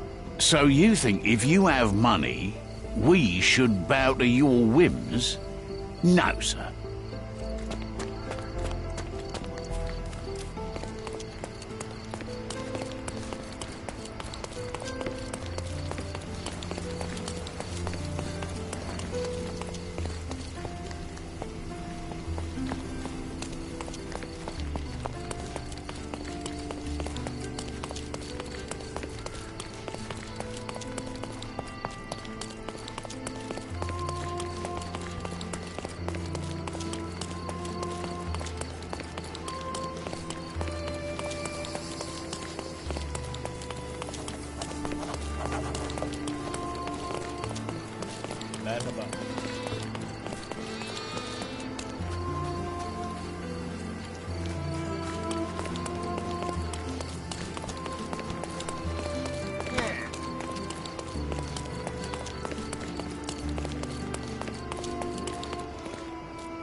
Could you help me?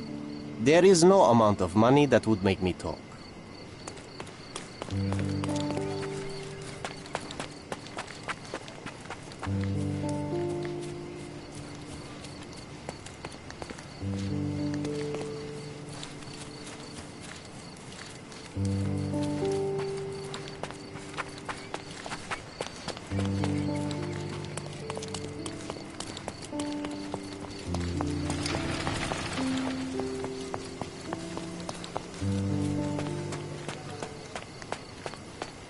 Hey, Sherry, there's post here, and it seems as if the letter was delivered recently.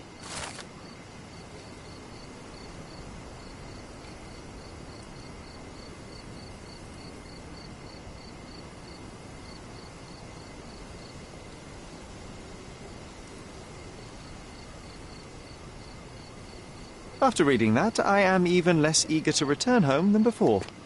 Let's investigate our manor. That's the Mycroft I know. Predictable.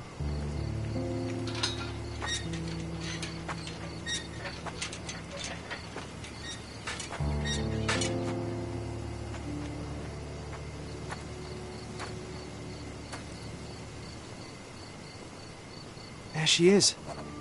Our old manor. It's smaller than I remember. You were a couple of feet shorter back then, Sherry. Or maybe it's bigger on the inside. Look at the ash all over the door.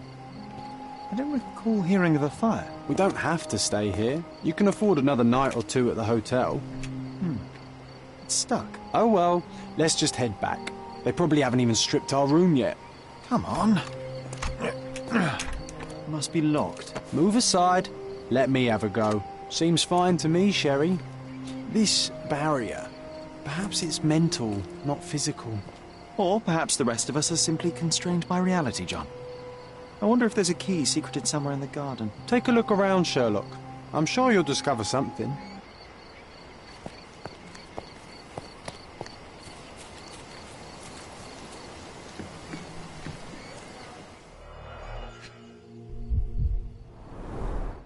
I did not expect these to still be here. It was enjoyable to practice using real handcuffs to make an arrest. An irreplaceable tool for catching a thief. And this must be the reason our suspect was apprehended. Wood and glass, oh, very precious.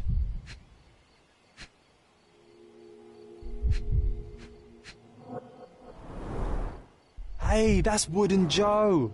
He was always the best at playing criminals. Funny. Wooden Joe reminds me of the trouble we once got in with the police. Do you remember, John? Somewhat. Maybe we can recall more details.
Why does this barn give me such an unpleasant feeling?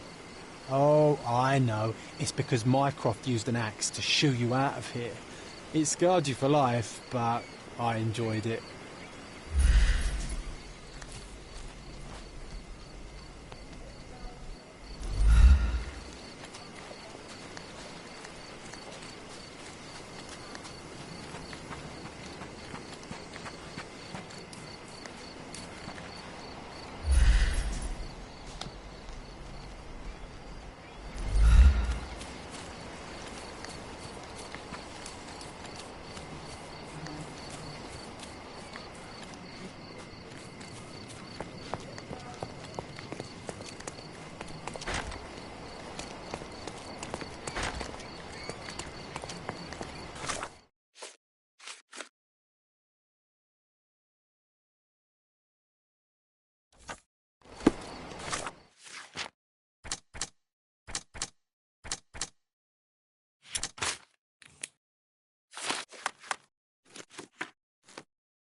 The policeman brought us both home, John. That's why he was here.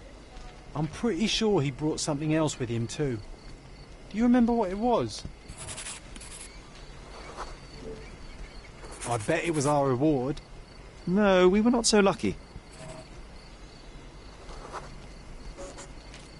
It was a set of lockpicks that we had used to sneak into someone's house. That's why we were arrested. Did someone come out to investigate all the commotion? It was Mycroft. He smoothed things over and convinced the policeman not to press charges. The officer left and never returned. But we had to endure a serious talking to from my brother.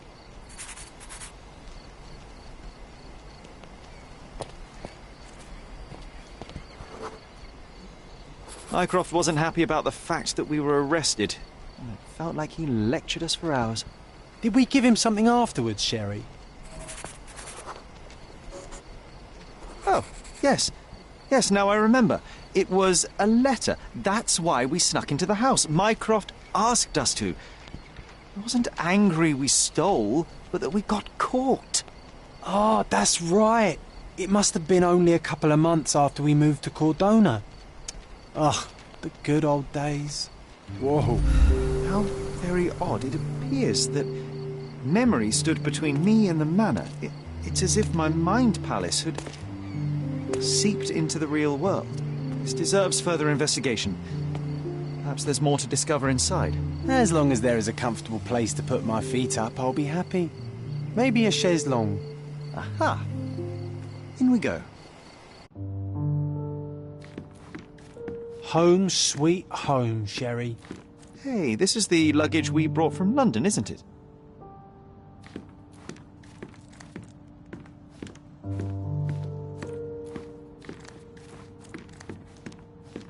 One of the first things I saw when entering this house as a child. It's like déjà vu.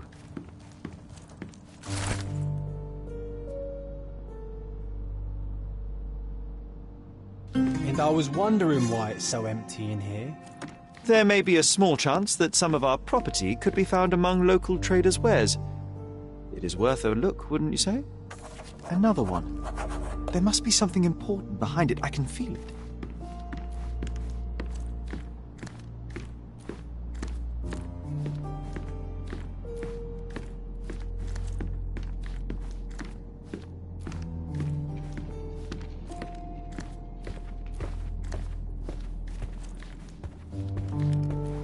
Another one. There must be something important behind it. I can feel it.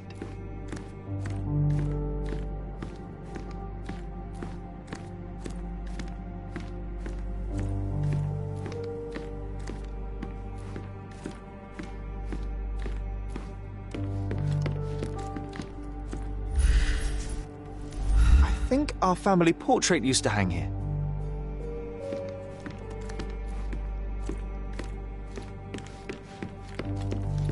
Another one. There must be something important behind it. I can feel it. Another one.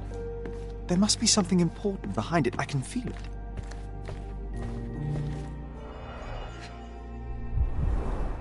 This book, where I kept my collection of coins, it used to be bigger.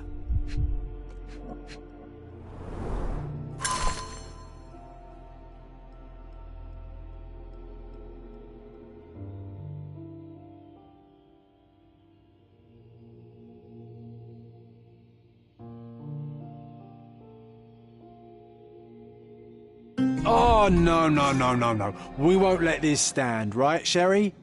I want to find my coins. It's going to be difficult. The sands of time, you know? Some things may have changed, but you're right. We can't let Mycroft win.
Home sweet home, Sherry.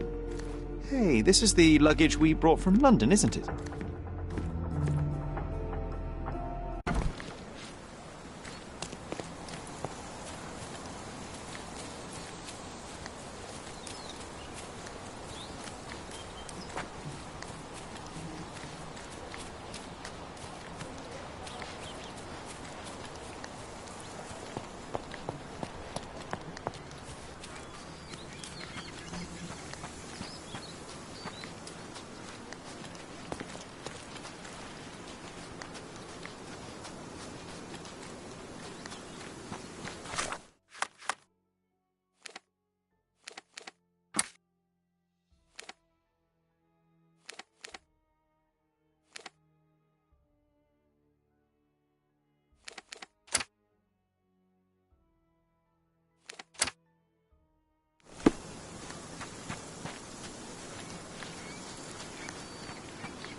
What's up?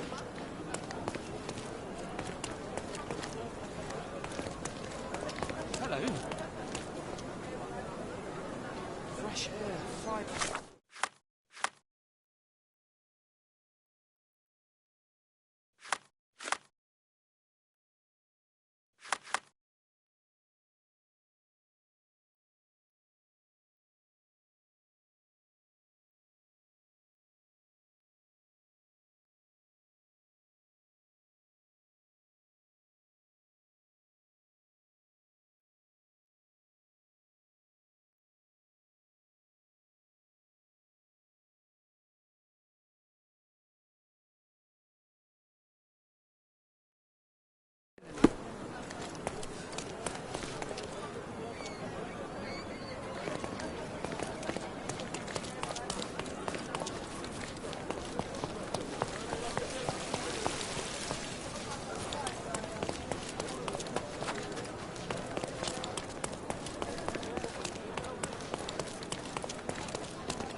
görmek güzel.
A British grain to replace the habit on Malta.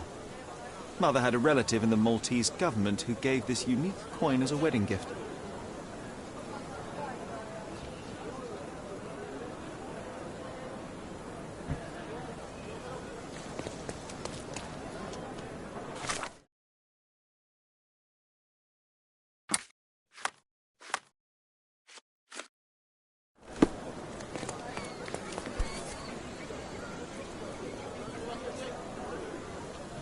One of a kind, made as a proposal to the British Secretary of State.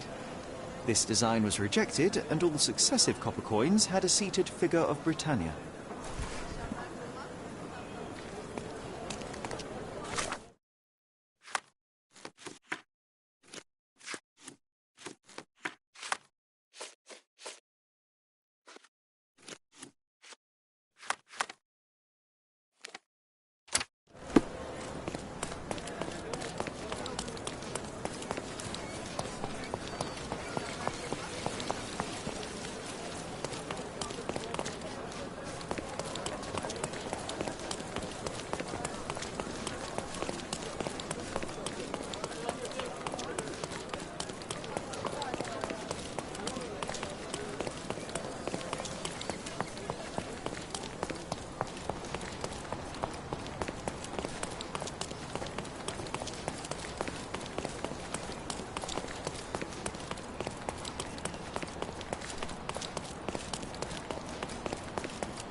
Garden statues, swings, and even more. My goods will brighten up your house.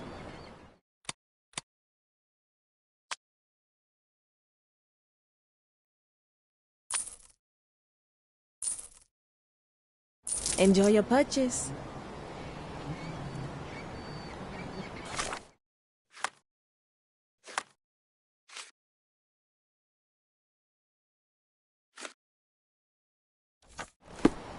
Sorry, I have nothing to offer you at present. Make your garden cozier with... You'll never find such magnificent paintings anywhere else. Sorry, I have nothing to offer you at present.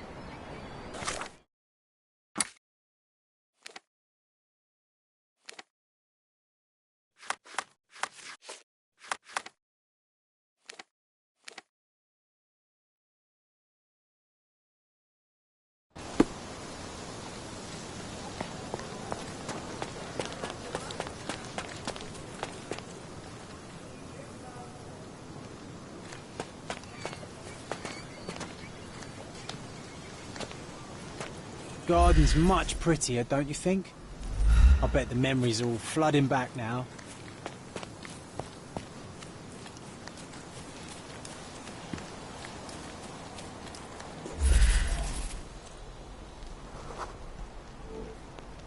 Ah yes, we were sword fighting in this very spot. And that time I was the winner. So, as your victory prize, you asked me to fulfill a wish. I remember we did something the very next night, John, but what was it?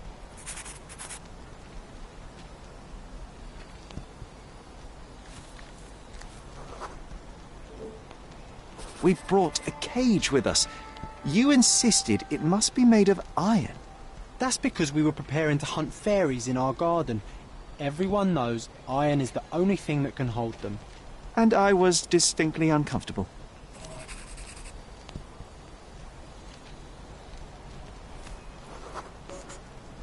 It was a disguise, of course.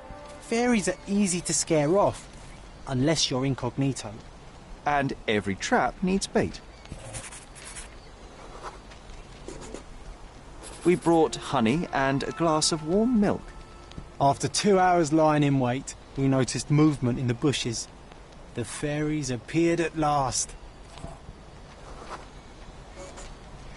No, it was just Isolde the pig. She was lured by the smell of honey and milk, and ate every last drop. Isolde belonged to Mr. Sim in Miner's End and escaped regularly. At least Twice a month we would see him searching for her all over the island.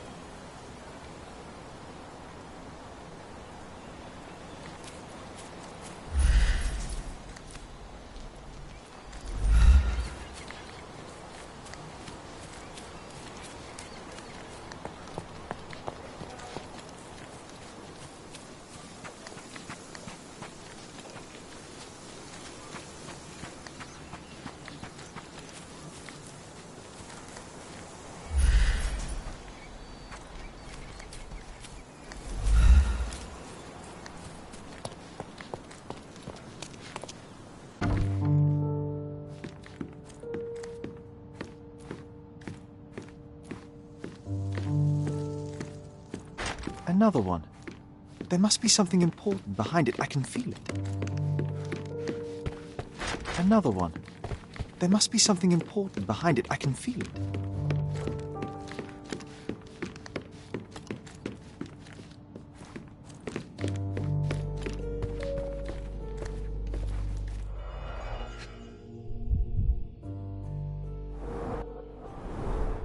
This book.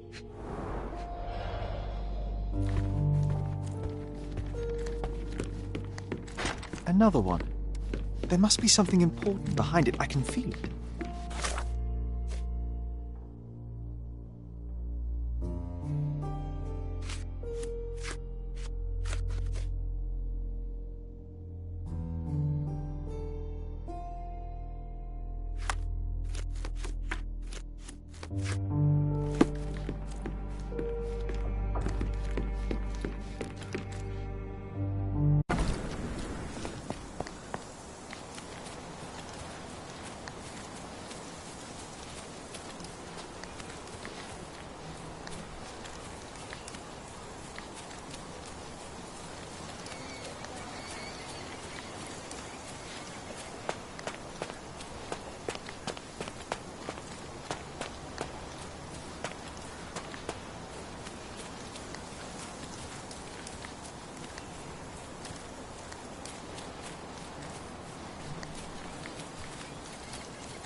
Best place for reading.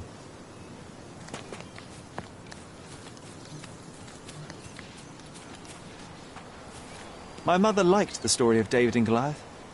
She said it doesn't matter how small you are, you can always overcome any obstacle.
I remember how angry Mycroft was about these marks.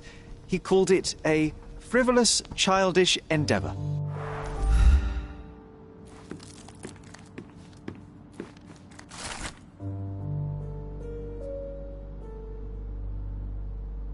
Something did happen that day, but no one can tell us the details. How can that be? Agreed. It's rather suspicious. Mycroft's umbrella, the only outgoing thing in his wardrobe. Another memory incoming, Sherry. Strange. I struggle to recall anything about the day we moved in. The only detail I'm sure of is that it was raining early that morning.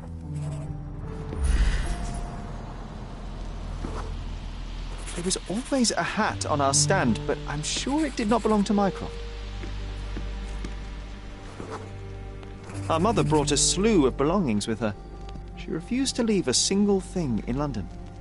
Mycroft had to spend the whole day dealing with it. This trip was a challenge for our mother. I tried to help her.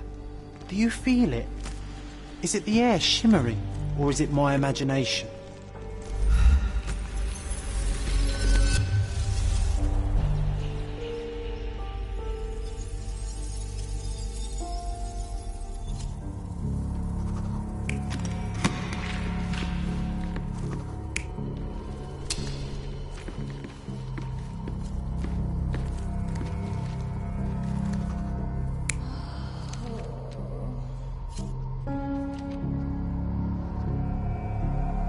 You're not even trying, Sherry. Concentrate.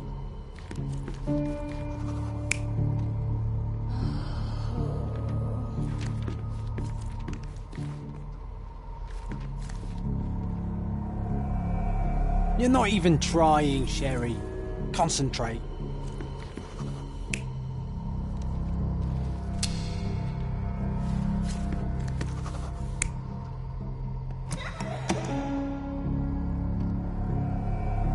You're not even trying, Sherry. Concentrate.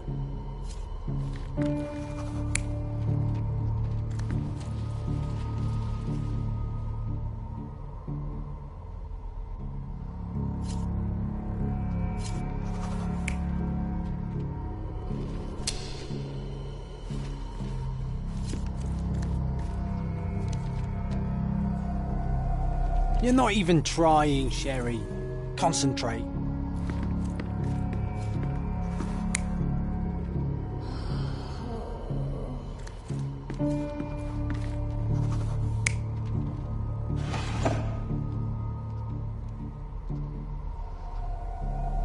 You're not even trying, Sherry.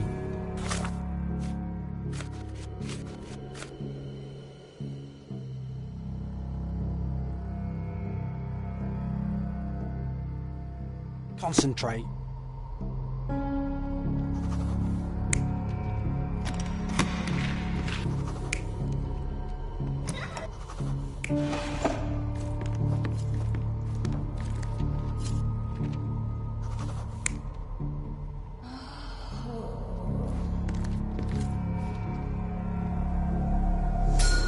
Your neighbors will be told that Mrs. Holmes is suffering from tuberculosis. It is common to move closer to the sea in such cases. Thank you, Dr. Richter. No, Sherlock, step away from her. Upstairs, go to your room. Lean on me, Mother. Take your time. Actually, I never heard her coughing. I remember now.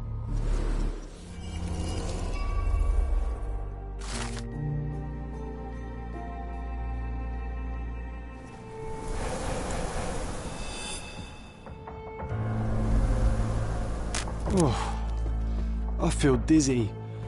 It's stuffy in here, isn't it? John, are you all right? I'll be okay in a minute. How about we find our room in the meantime?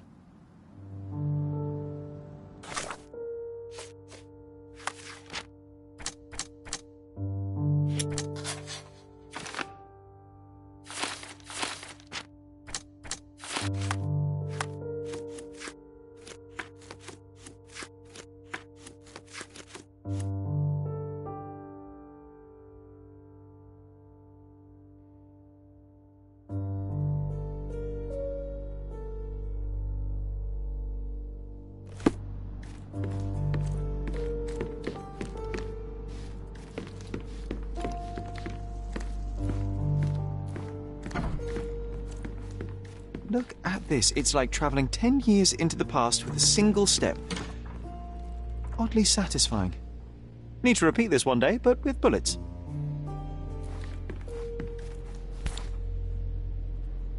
One of John's first pictures. I think this was supposed to be Mycroft. He really has improved his skills since then. This brings back memories. We used this old diary to keep track of our adventures. I think it was my father's. John, do you think we can visit some of the places mentioned in the diary for old time's sake? Why not? Nothing like a stroll down memory lane. Note down the places you'd like to visit, and I'll add what I remember of them. I'll never forget how challenging it was to obtain this simple sketch. I'll never forget how challenging it was to obtain this simple sketch. Oh, these must be the notes of my earliest observations.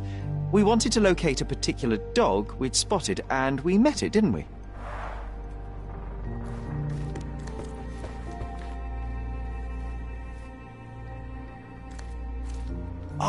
Oh, it reminds me of our neighbour. He had the same balloon in his yard, only bigger.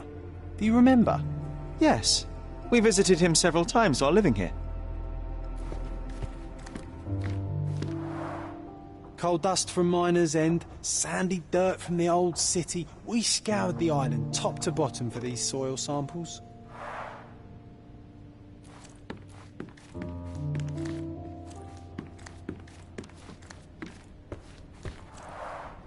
The first chemical laboratory I ever made. I almost miss its elegant simplicity. Look at this, John. Remember how desperately I wanted to learn the violin? I never had a proper opportunity. Such a shame. I always hated the rule about being silent in this place.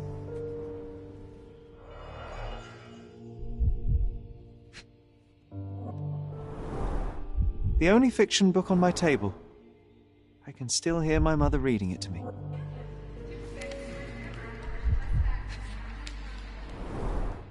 So many pleasant evenings were spent here with the Encyclopedia Americana.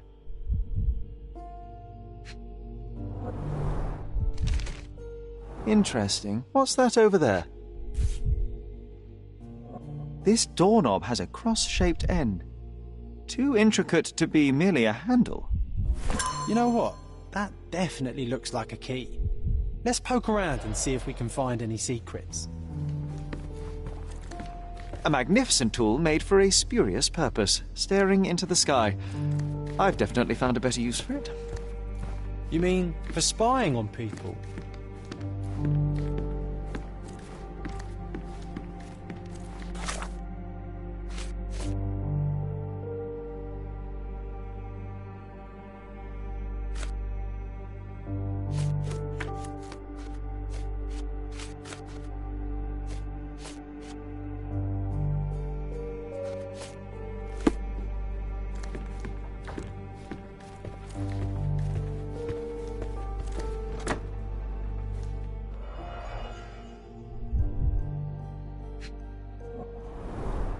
I cannot believe all my toys are still here.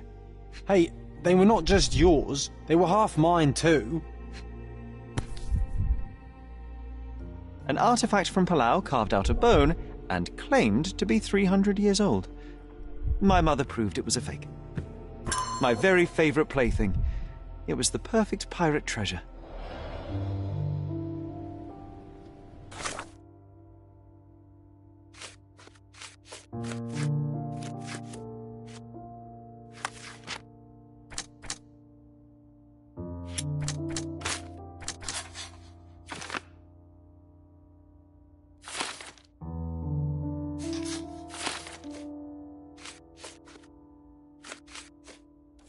Wasn't that neighbour missing a finger? That does sound vaguely familiar. Wasn't his name, Theodore? Theodore Gilden, perhaps? It's the perfect time to investigate. This time I was first to pick beds. This one's mine now. Need to repeat this one day, but with bullets. Coal dust from Miner's End, sandy dirt from the old city. We scoured the island top to bottom for these soil samples.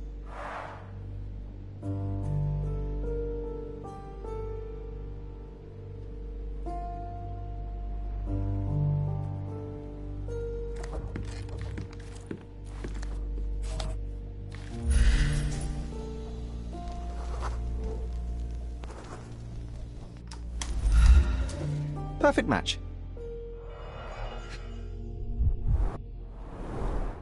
My small archive of crime clippings.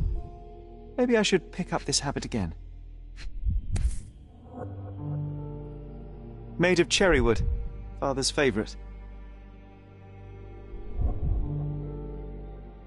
Still has a faint odour of tobacco, one of the few things on this island that smell like home.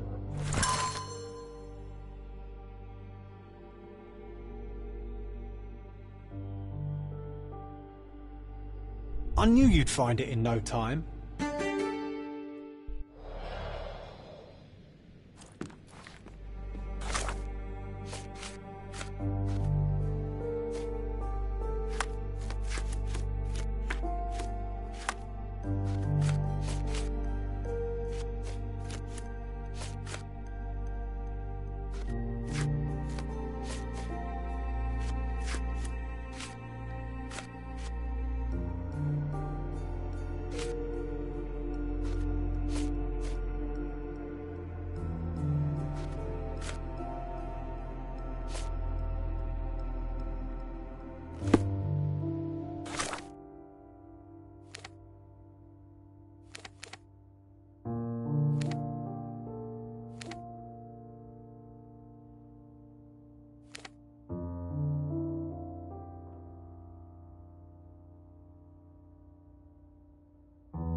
He's even.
Can't be right, Matthias. Murder, impossible. Good thing we helped him escape. Now focus, Sherry. Let's remember how we did it.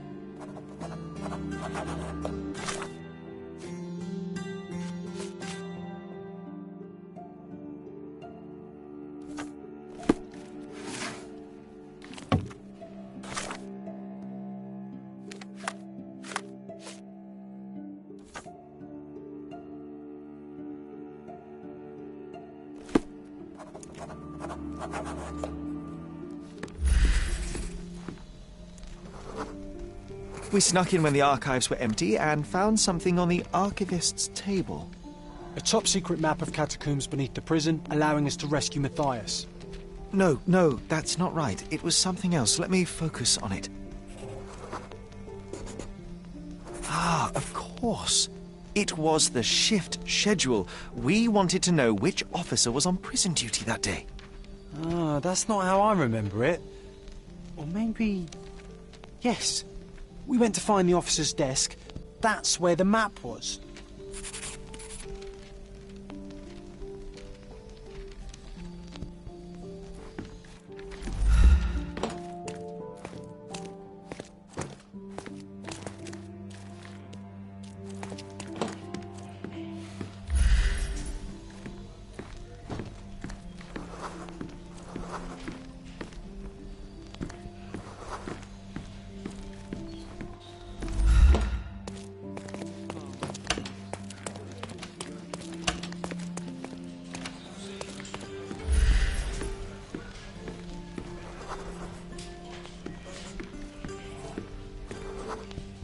We waited until no one was around, then searched the desk.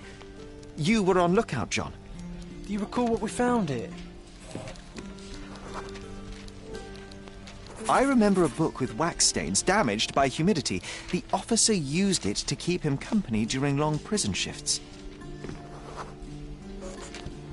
A half-eaten tuna sandwich. It was carefully wrapped in a hand-stitched kerchief.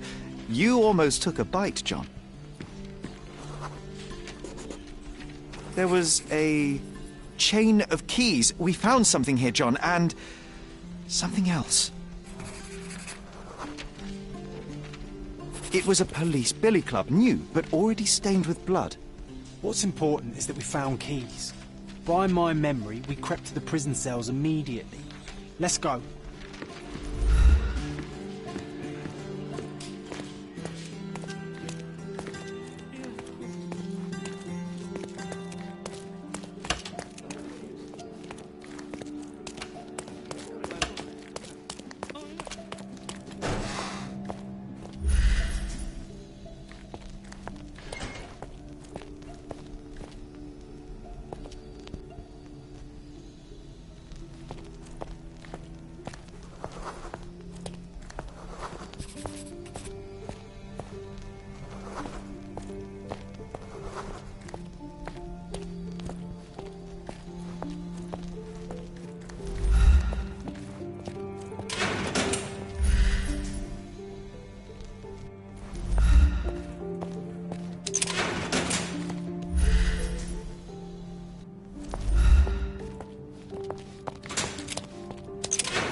This area is restricted.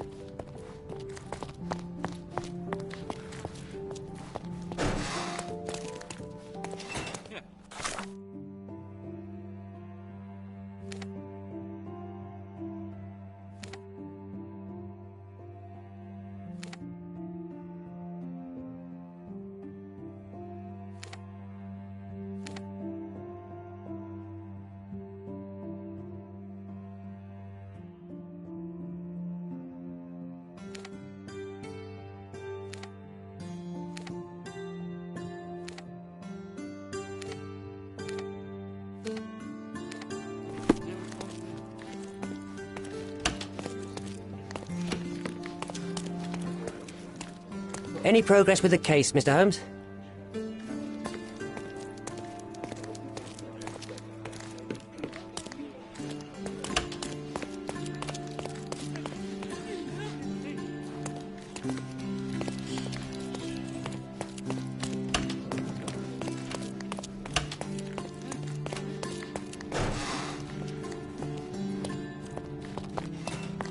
This area is restricted.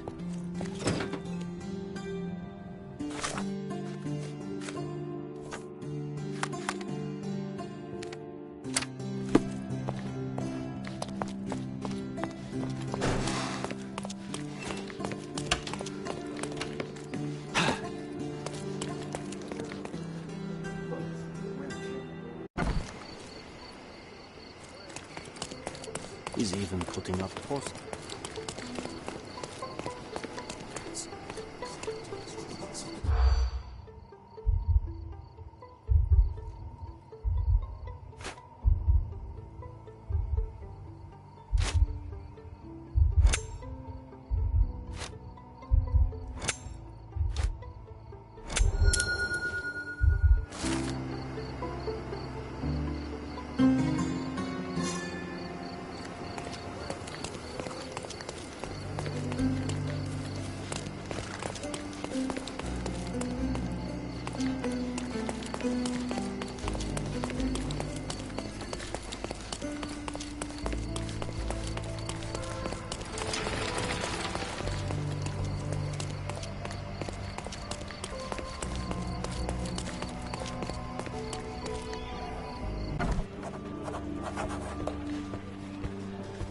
Stop the presses. Who is Cordona's handsome stranger? Or Nosebaggerspun's local life? Wait, no. Foppish foreigner hides dark past. Oh, you've made quite the impression already, Mr. Holmes. You care to tell your side of the story? I'm quite certain I have no idea as to what you refer, and I am further certain I have no interest in indulging your gossip. Gossip? The truth will come out, but will only be heard if told well. Scandal, daring-do, romance. These are the tools of every good journalist. Nothing travels faster or lasts longer than a great story. Young man, your tale will be told with or without you. My readers demand it. You already knew my name and seem aware of my doings here in Cordona. I presume this newspaper is your little endeavour? Yasmin Sertel, editor-in-chief of the Cordona Chronicle, advocate of the free press, voice of the people, scourge of the silk stocking. Charmed, I'm sure. As an advocate of the free press, I trust you'll permit me to consult your archives? There are gaps in my knowledge of Cordona. Oh, so my work does have merit. Well, I think we can strike a bargain. I shall provide you access, and you let me keep writing about your exploits. So be it. Brooding bachelor builds bridges. Now that's character development. I guess I owe you my gratitude. What can I say? I've always enjoyed working with the Holmes. They whisper such interesting things.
The editor here is a quack, putting my gripping corruption investigation on the 4th page. We can't tolerate such disrespect, right, Sherlock?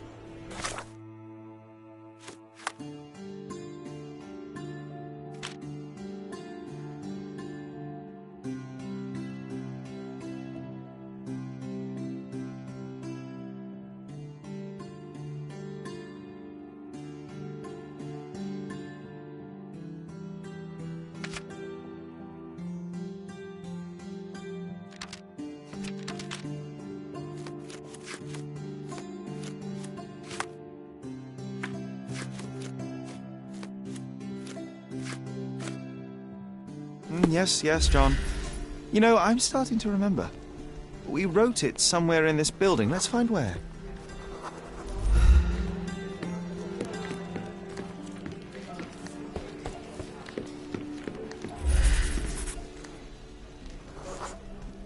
There was a military parade that day. Everyone was there, so we had the office at our disposal for a while. Still, it's a miracle we weren't caught. An underappreciated masterpiece was born here. You recall anything else?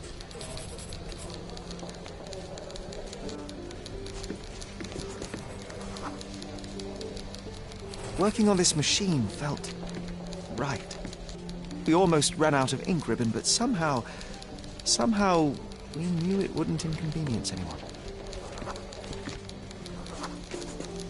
We found a folder with approved stories. John! It wasn't the editor, it was us. We swapped the article on the 4th page with ours. Curious.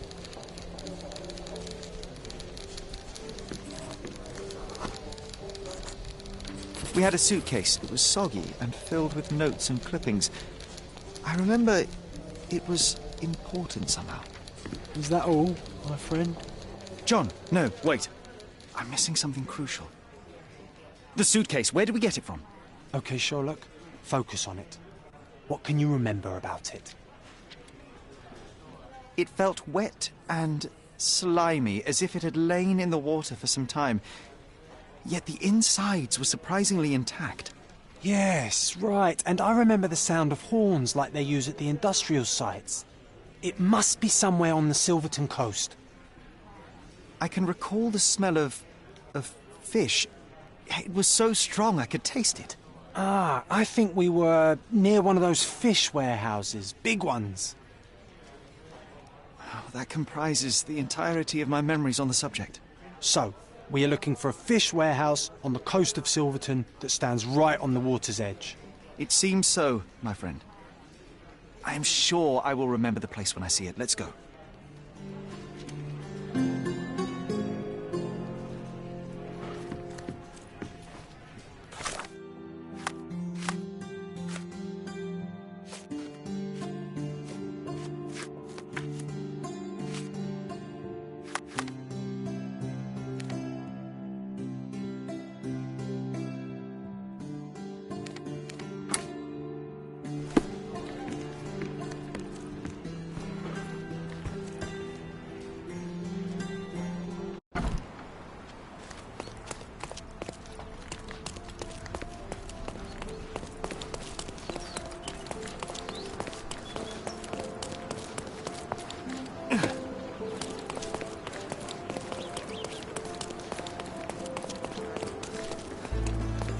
Want to know your fortune, mister?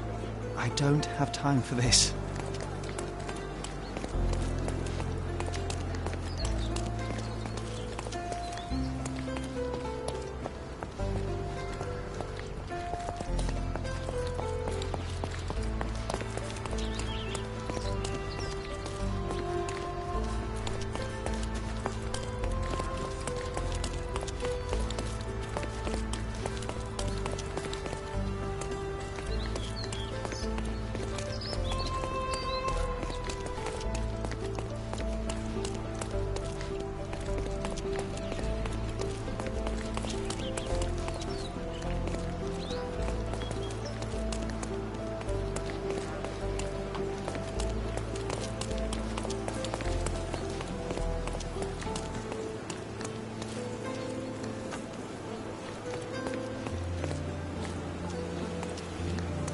May I ask you something?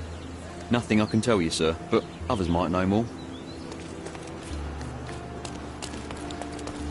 Is this familiar to you? Sorry, but I've never heard of it.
I'm having deja vu.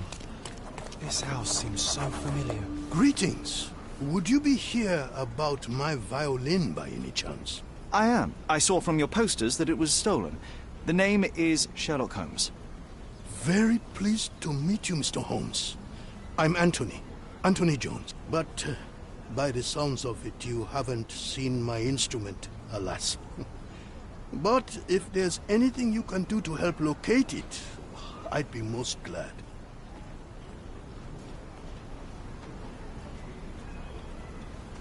Just tell me exactly what happened. How was your violin stolen? Some needy soul broke into my home while I was out. The only thing of value they took was the instrument. Did you report the theft to the police? I did, but they dismissed it as petty theft. Don't get me wrong, I don't blame them. They certainly have more important matters to deal with. It would be another crime if I let some petty thief get away with your beloved violin. Let me help you find it. Oh, thank you very much. I cannot tell you how grateful I am. Oh, come inside, I'll show you everything.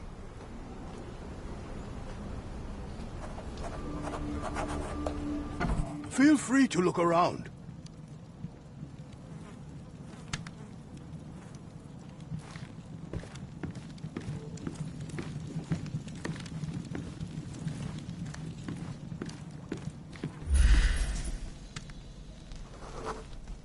The door was kicked in.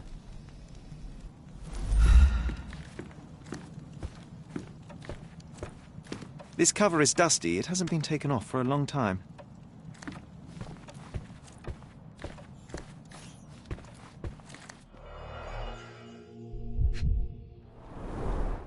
The thief left the bow. I suppose he prefers pizzicato. The scrap of fabric is covered in white stains. Clumsy of a thief to cut himself on the glass he just broke.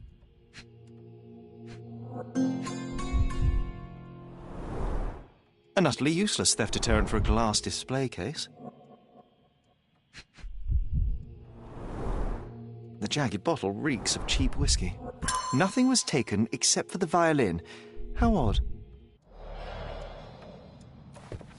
These are intricate pieces of music, quite beautiful if my sight reading holds true.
Anything else you'd like to know?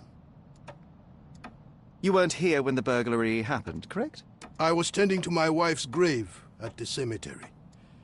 I was only gone a few hours and locked the door before leaving. Does anyone else live here? No. My dear Emily died long ago. And God never blessed us with children. I used to give music lessons, but nobody visits me anymore.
The trail stops here among the waste. The trail stops here among the waste. Hello, sir. Would you like some fruit? Fresh from the orchard? I'm not hungry, but I'm looking for a violin that was stolen. Any chance you saw someone with one? Oh, yes, I did. It was sailors, sir. And they were very good customers. They ate lots of fruit and said that my donkey looks like their friend. A Lieutenant Sean. A lieutenant. Did you see where they went? No, sorry, sir. I was helping other buyers. Oh, and sir, the sailors also took my donkey. So I guess they weren't very good customers.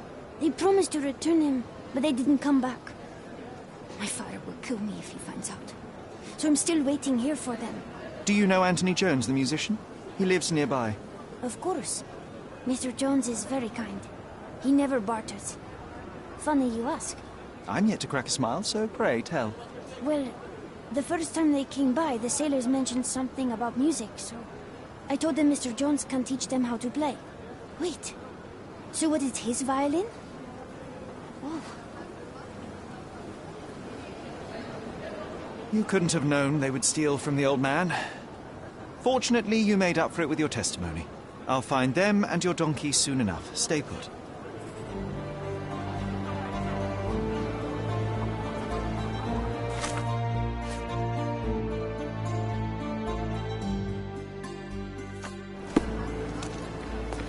Are you able to help me? I don't think I'm rich enough to talk to you, sir.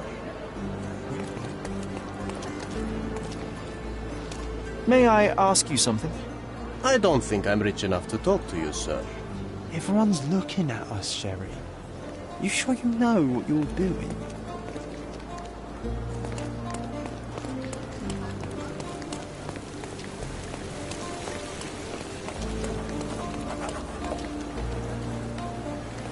The best antiques in the district. My goods will brighten up your house.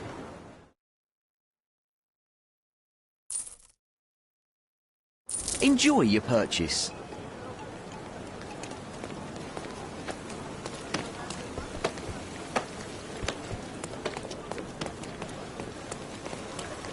Come closer and try something on. You won't regret it. The finest clothes for the finest citizens.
A perfect choice.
Do you know anything about this?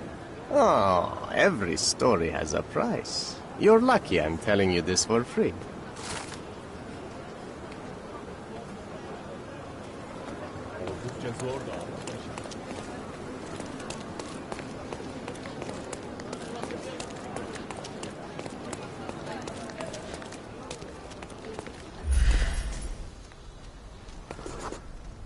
The donkey was being stubborn, but so were they. There we are. The first lead in our asinine chase.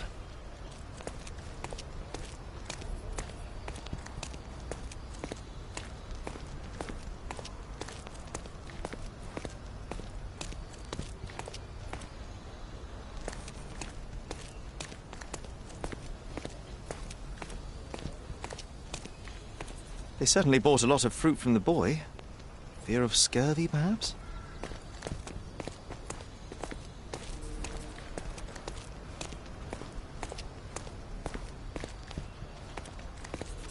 A pile of dung.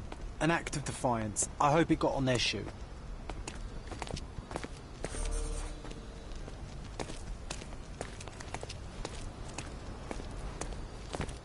Another bottle of whiskey.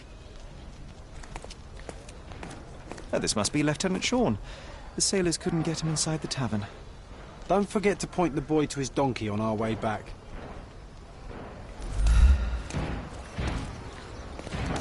Grief, those drunks are wreaking havoc in there.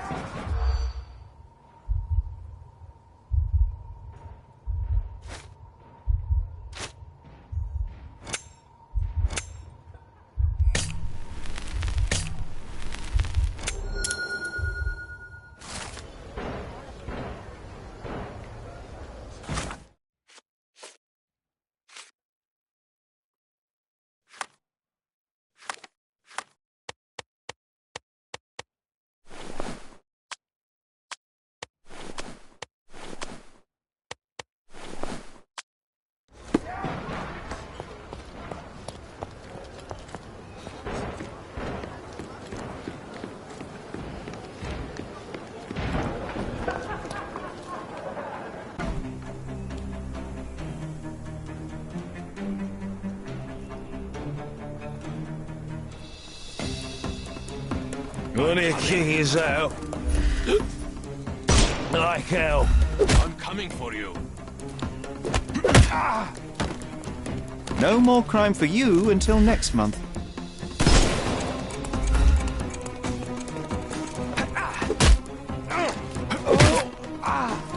Don't cry, you'll live.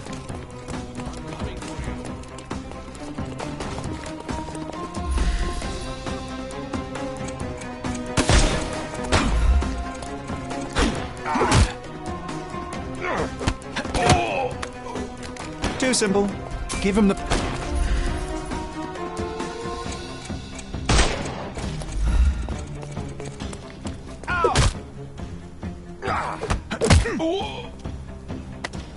No more crime for you and... The snuff's ready.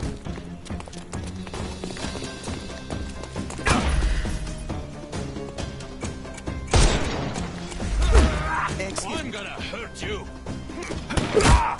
Do some...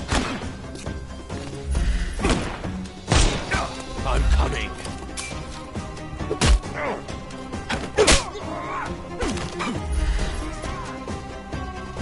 The snuff's ready.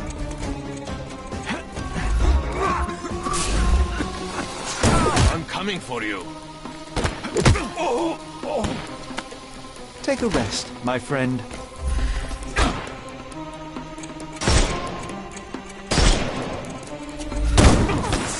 Take this!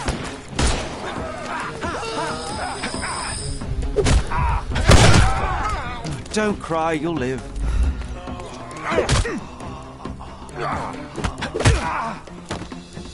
Take a rest, my friend. Overcome him. Don't rush. I'm coming.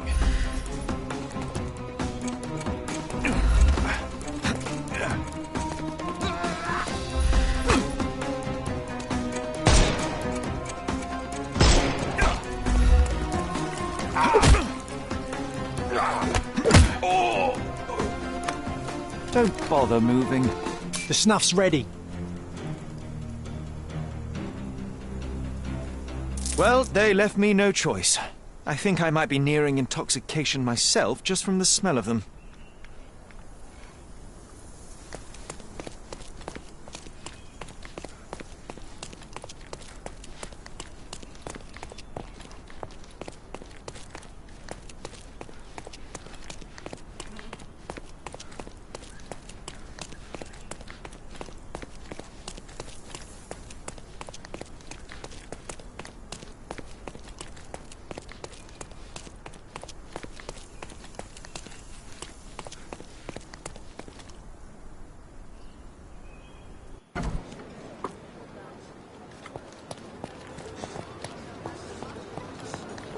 Are you able to help me?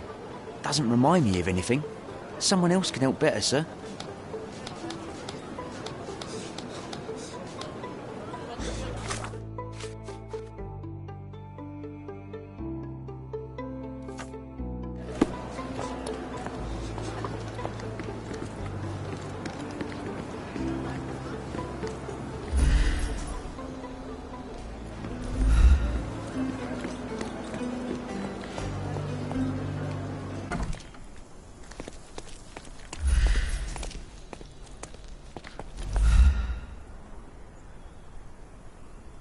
The maker's stamp suggests it was made by a student of Pressender.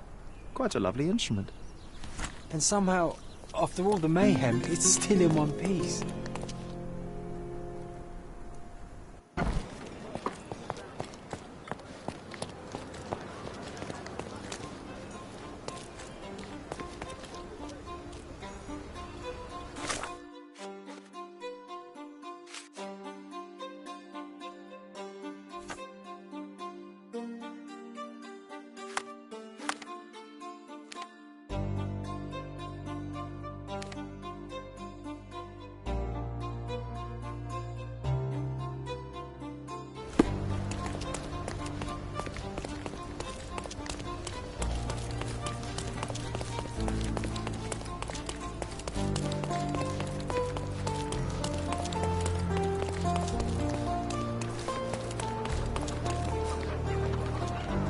I found your donkey.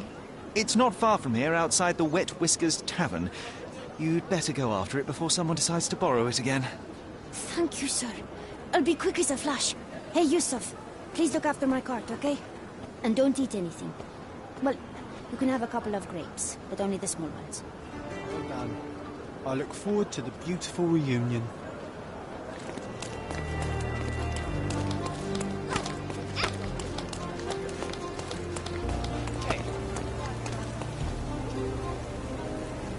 Come closer and try something on. You won't regret it.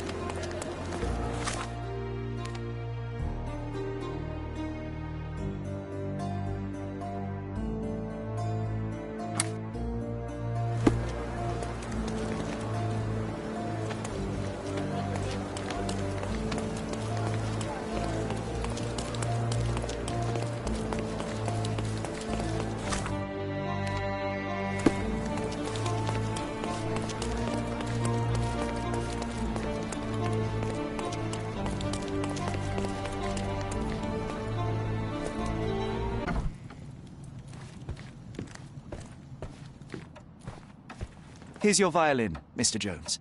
It might have gained a few nicks and scratches, but considering what it's been through, it's a miracle that it's still in one piece. God bless you. I am deeply in your debt, Mr. Holmes. The scratches don't matter. They are like scars, each telling a story. It is the sound that matters. Oh, you should hear her sing. It would be my pleasure. This melody, Sherlock. Don't you recognize it?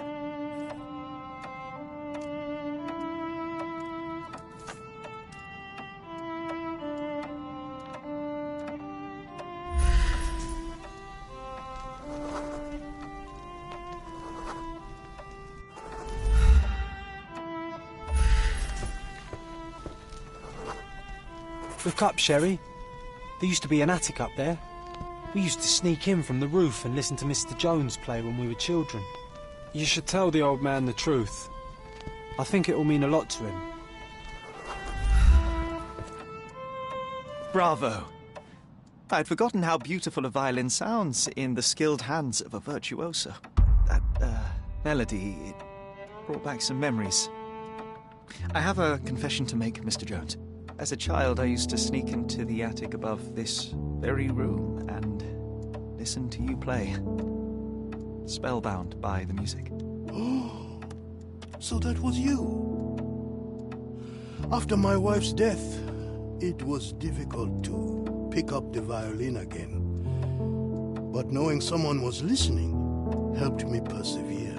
In fact, a young man like yourself could breathe a second life into this instrument. It's a remarkable outlet for one's emotion. You should have it. I can't accept that. And, well, I don't play. It's never too late to learn, Mr. Holmes. The way I see it, the violin chose you.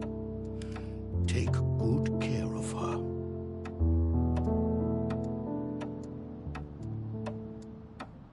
Sherry, I'm really glad we helped him.